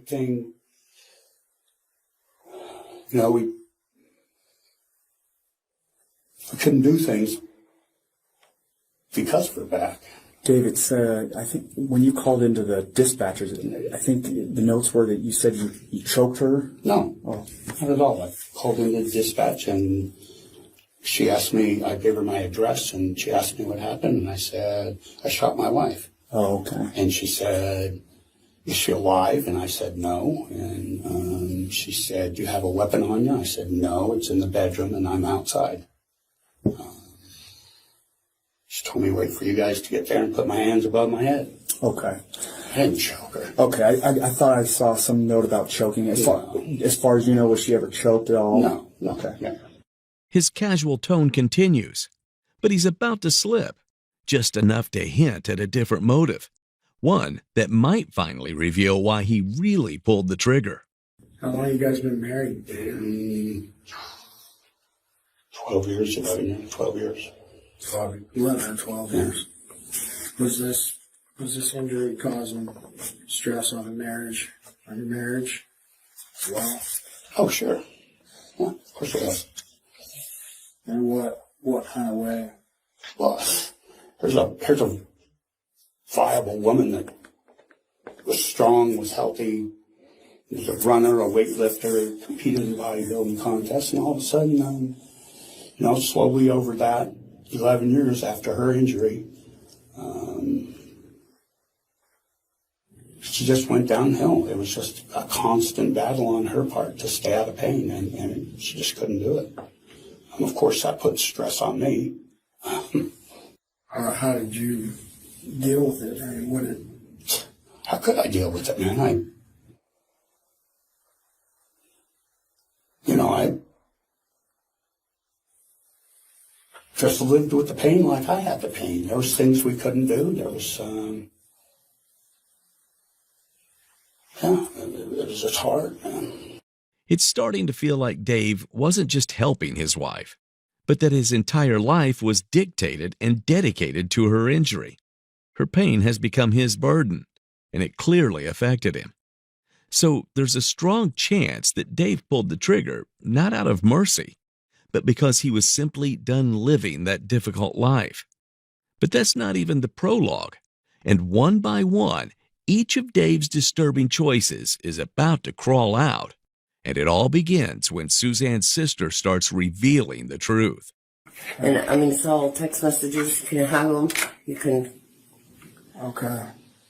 I mean, he used to make her have with other men, and he would videotape it. And how do you know that? She told me. Okay.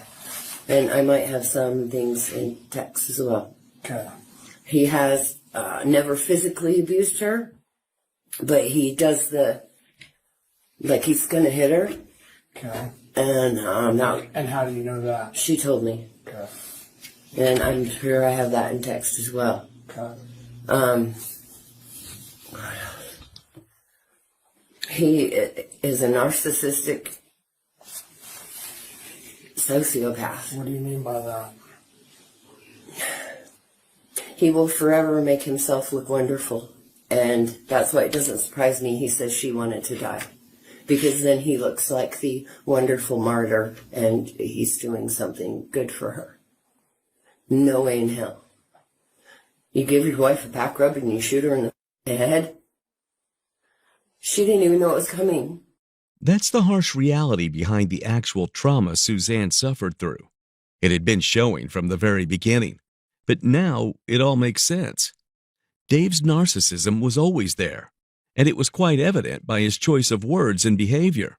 And now, just when the picture starts getting clearer, a client, someone Dave personally trained at the gym, comes forward and confirms exactly what Suzanne's sister said about his aggressive side.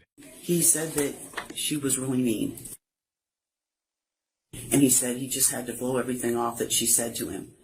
And like she would just like be like saying things to him, just trying to piss him off. And then she'd try to get him to hit her so she could call the cops on him. Okay. And she did a lot of things like that. I just can't believe he shot her.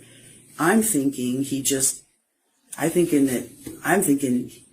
something set him off. And how do you shoot somebody, I'm assuming in the head, while you're rubbing their back, like the KSL says? How do you do that?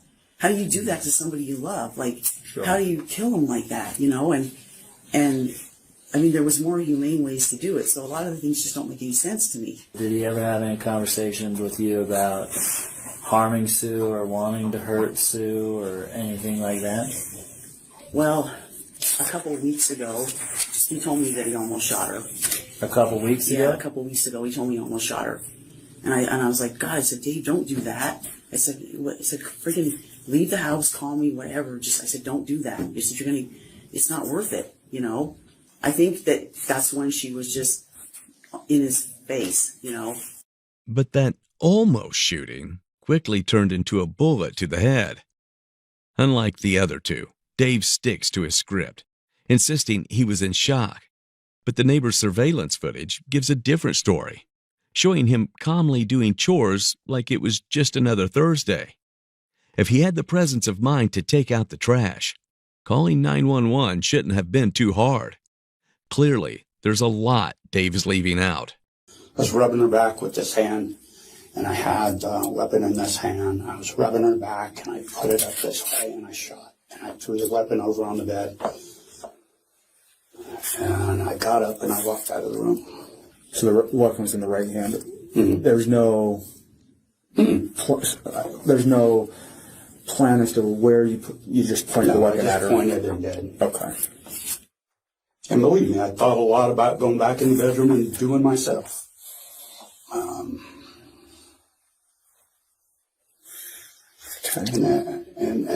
I can't do that. I have to take responsibility for what I did. If there's, she's talking about just, did she ever mention that she maybe just... Oh, yes. Yeah. 2 or 3 times a week, she told me if it weren't for my dogs, I would. Do you know why she wouldn't do it herself then? If she didn't have those dogs, she'd have done it a long time ago. Only thing kept her whole life was into those dogs since, her life was the gym and the dogs. It's the reason they're a man's best friend. Oh, they are. That's exactly they really it. Are. Yeah. We would do anything for dogs. Yeah. She would do her thing in the gym, I would do mine. And then probably 6 months ago is when she just wasn't able to do it anymore. She just could not freaking do it.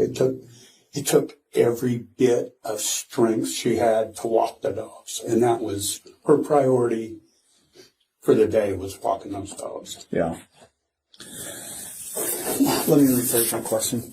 6 months ago, you guys stopped going actively every day. She did. I kept going because I was training people. So that was kind of a added income for us, which we didn't have because she wasn't working. But she had been to the gym since then? Maybe a few times, maybe half a dozen times spread over. Okay. 3, 4, 5, 6 months.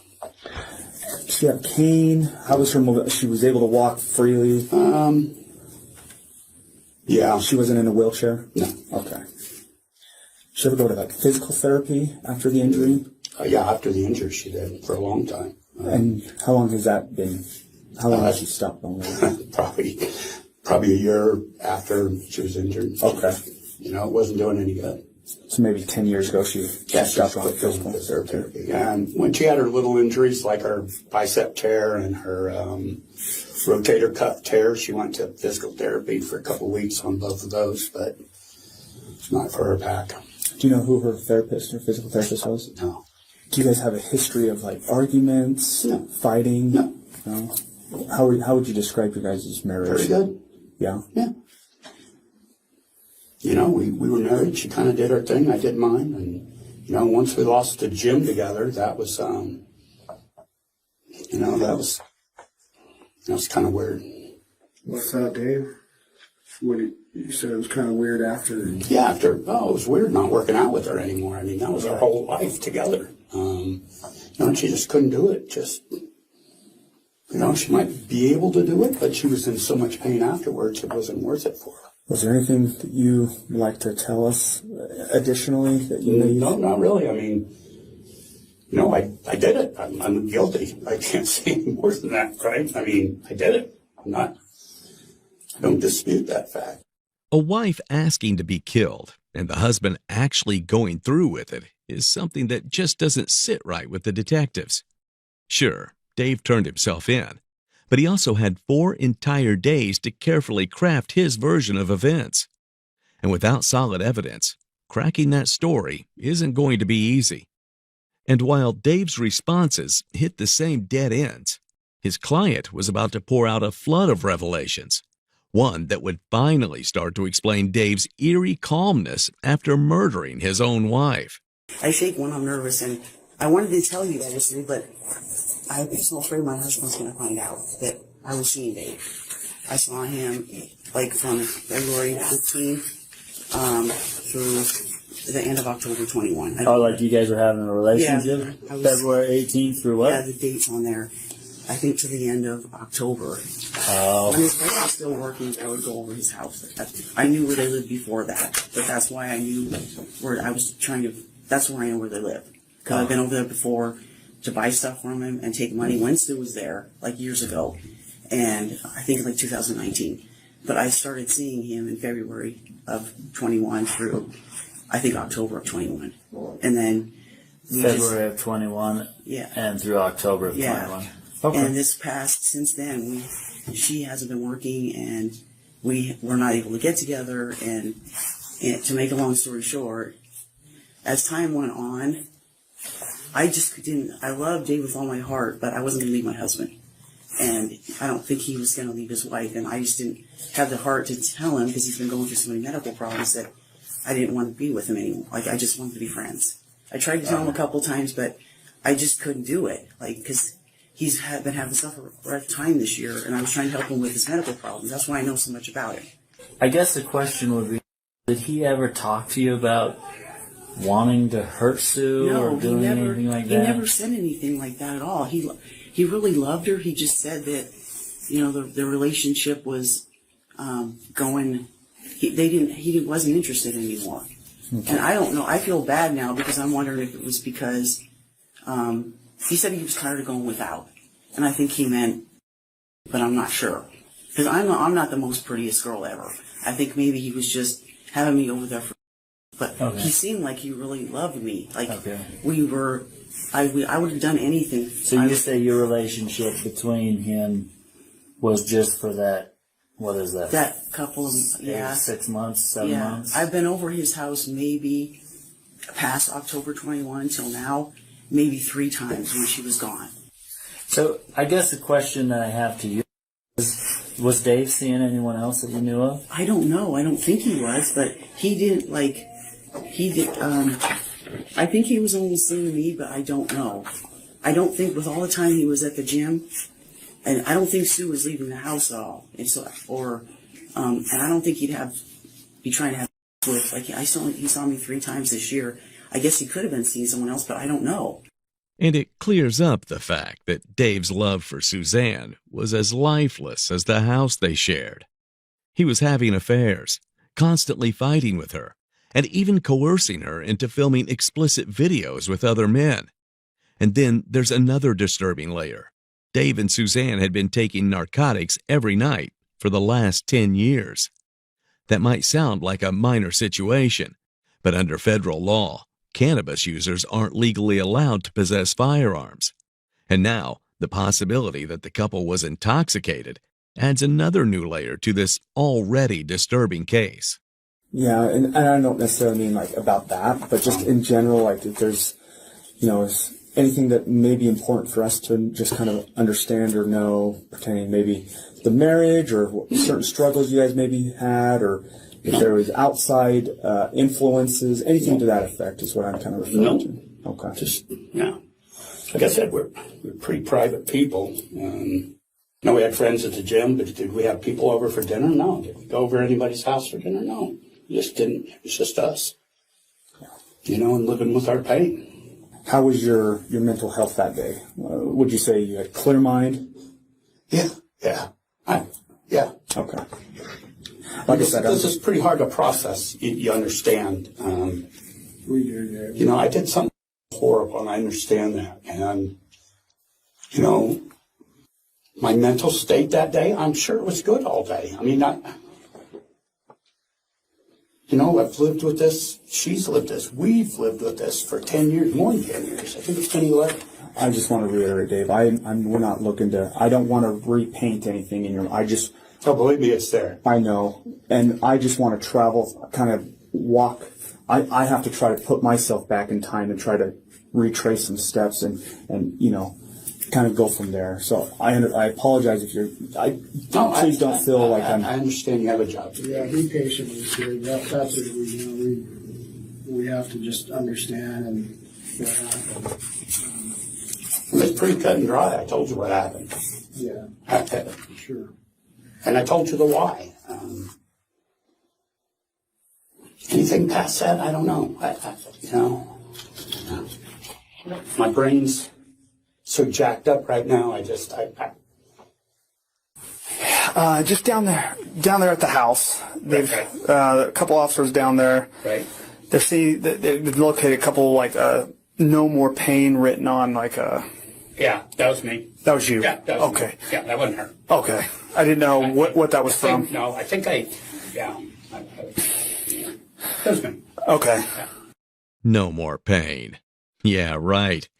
Dave wasn't ending Suzanne's suffering. He was freeing himself from what he saw as pain.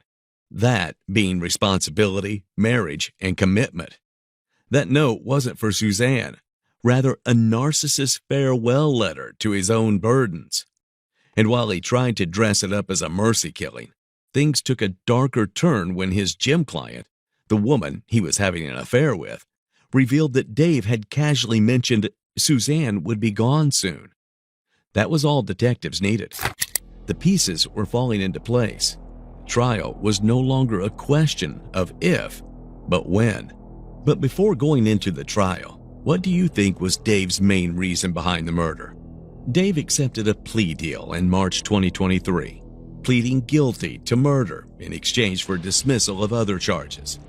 Finally, on May 10, 2024, at the 2nd District Court in Ogden, Utah, Judge Joseph Bean sentenced him to 15 years to life in prison.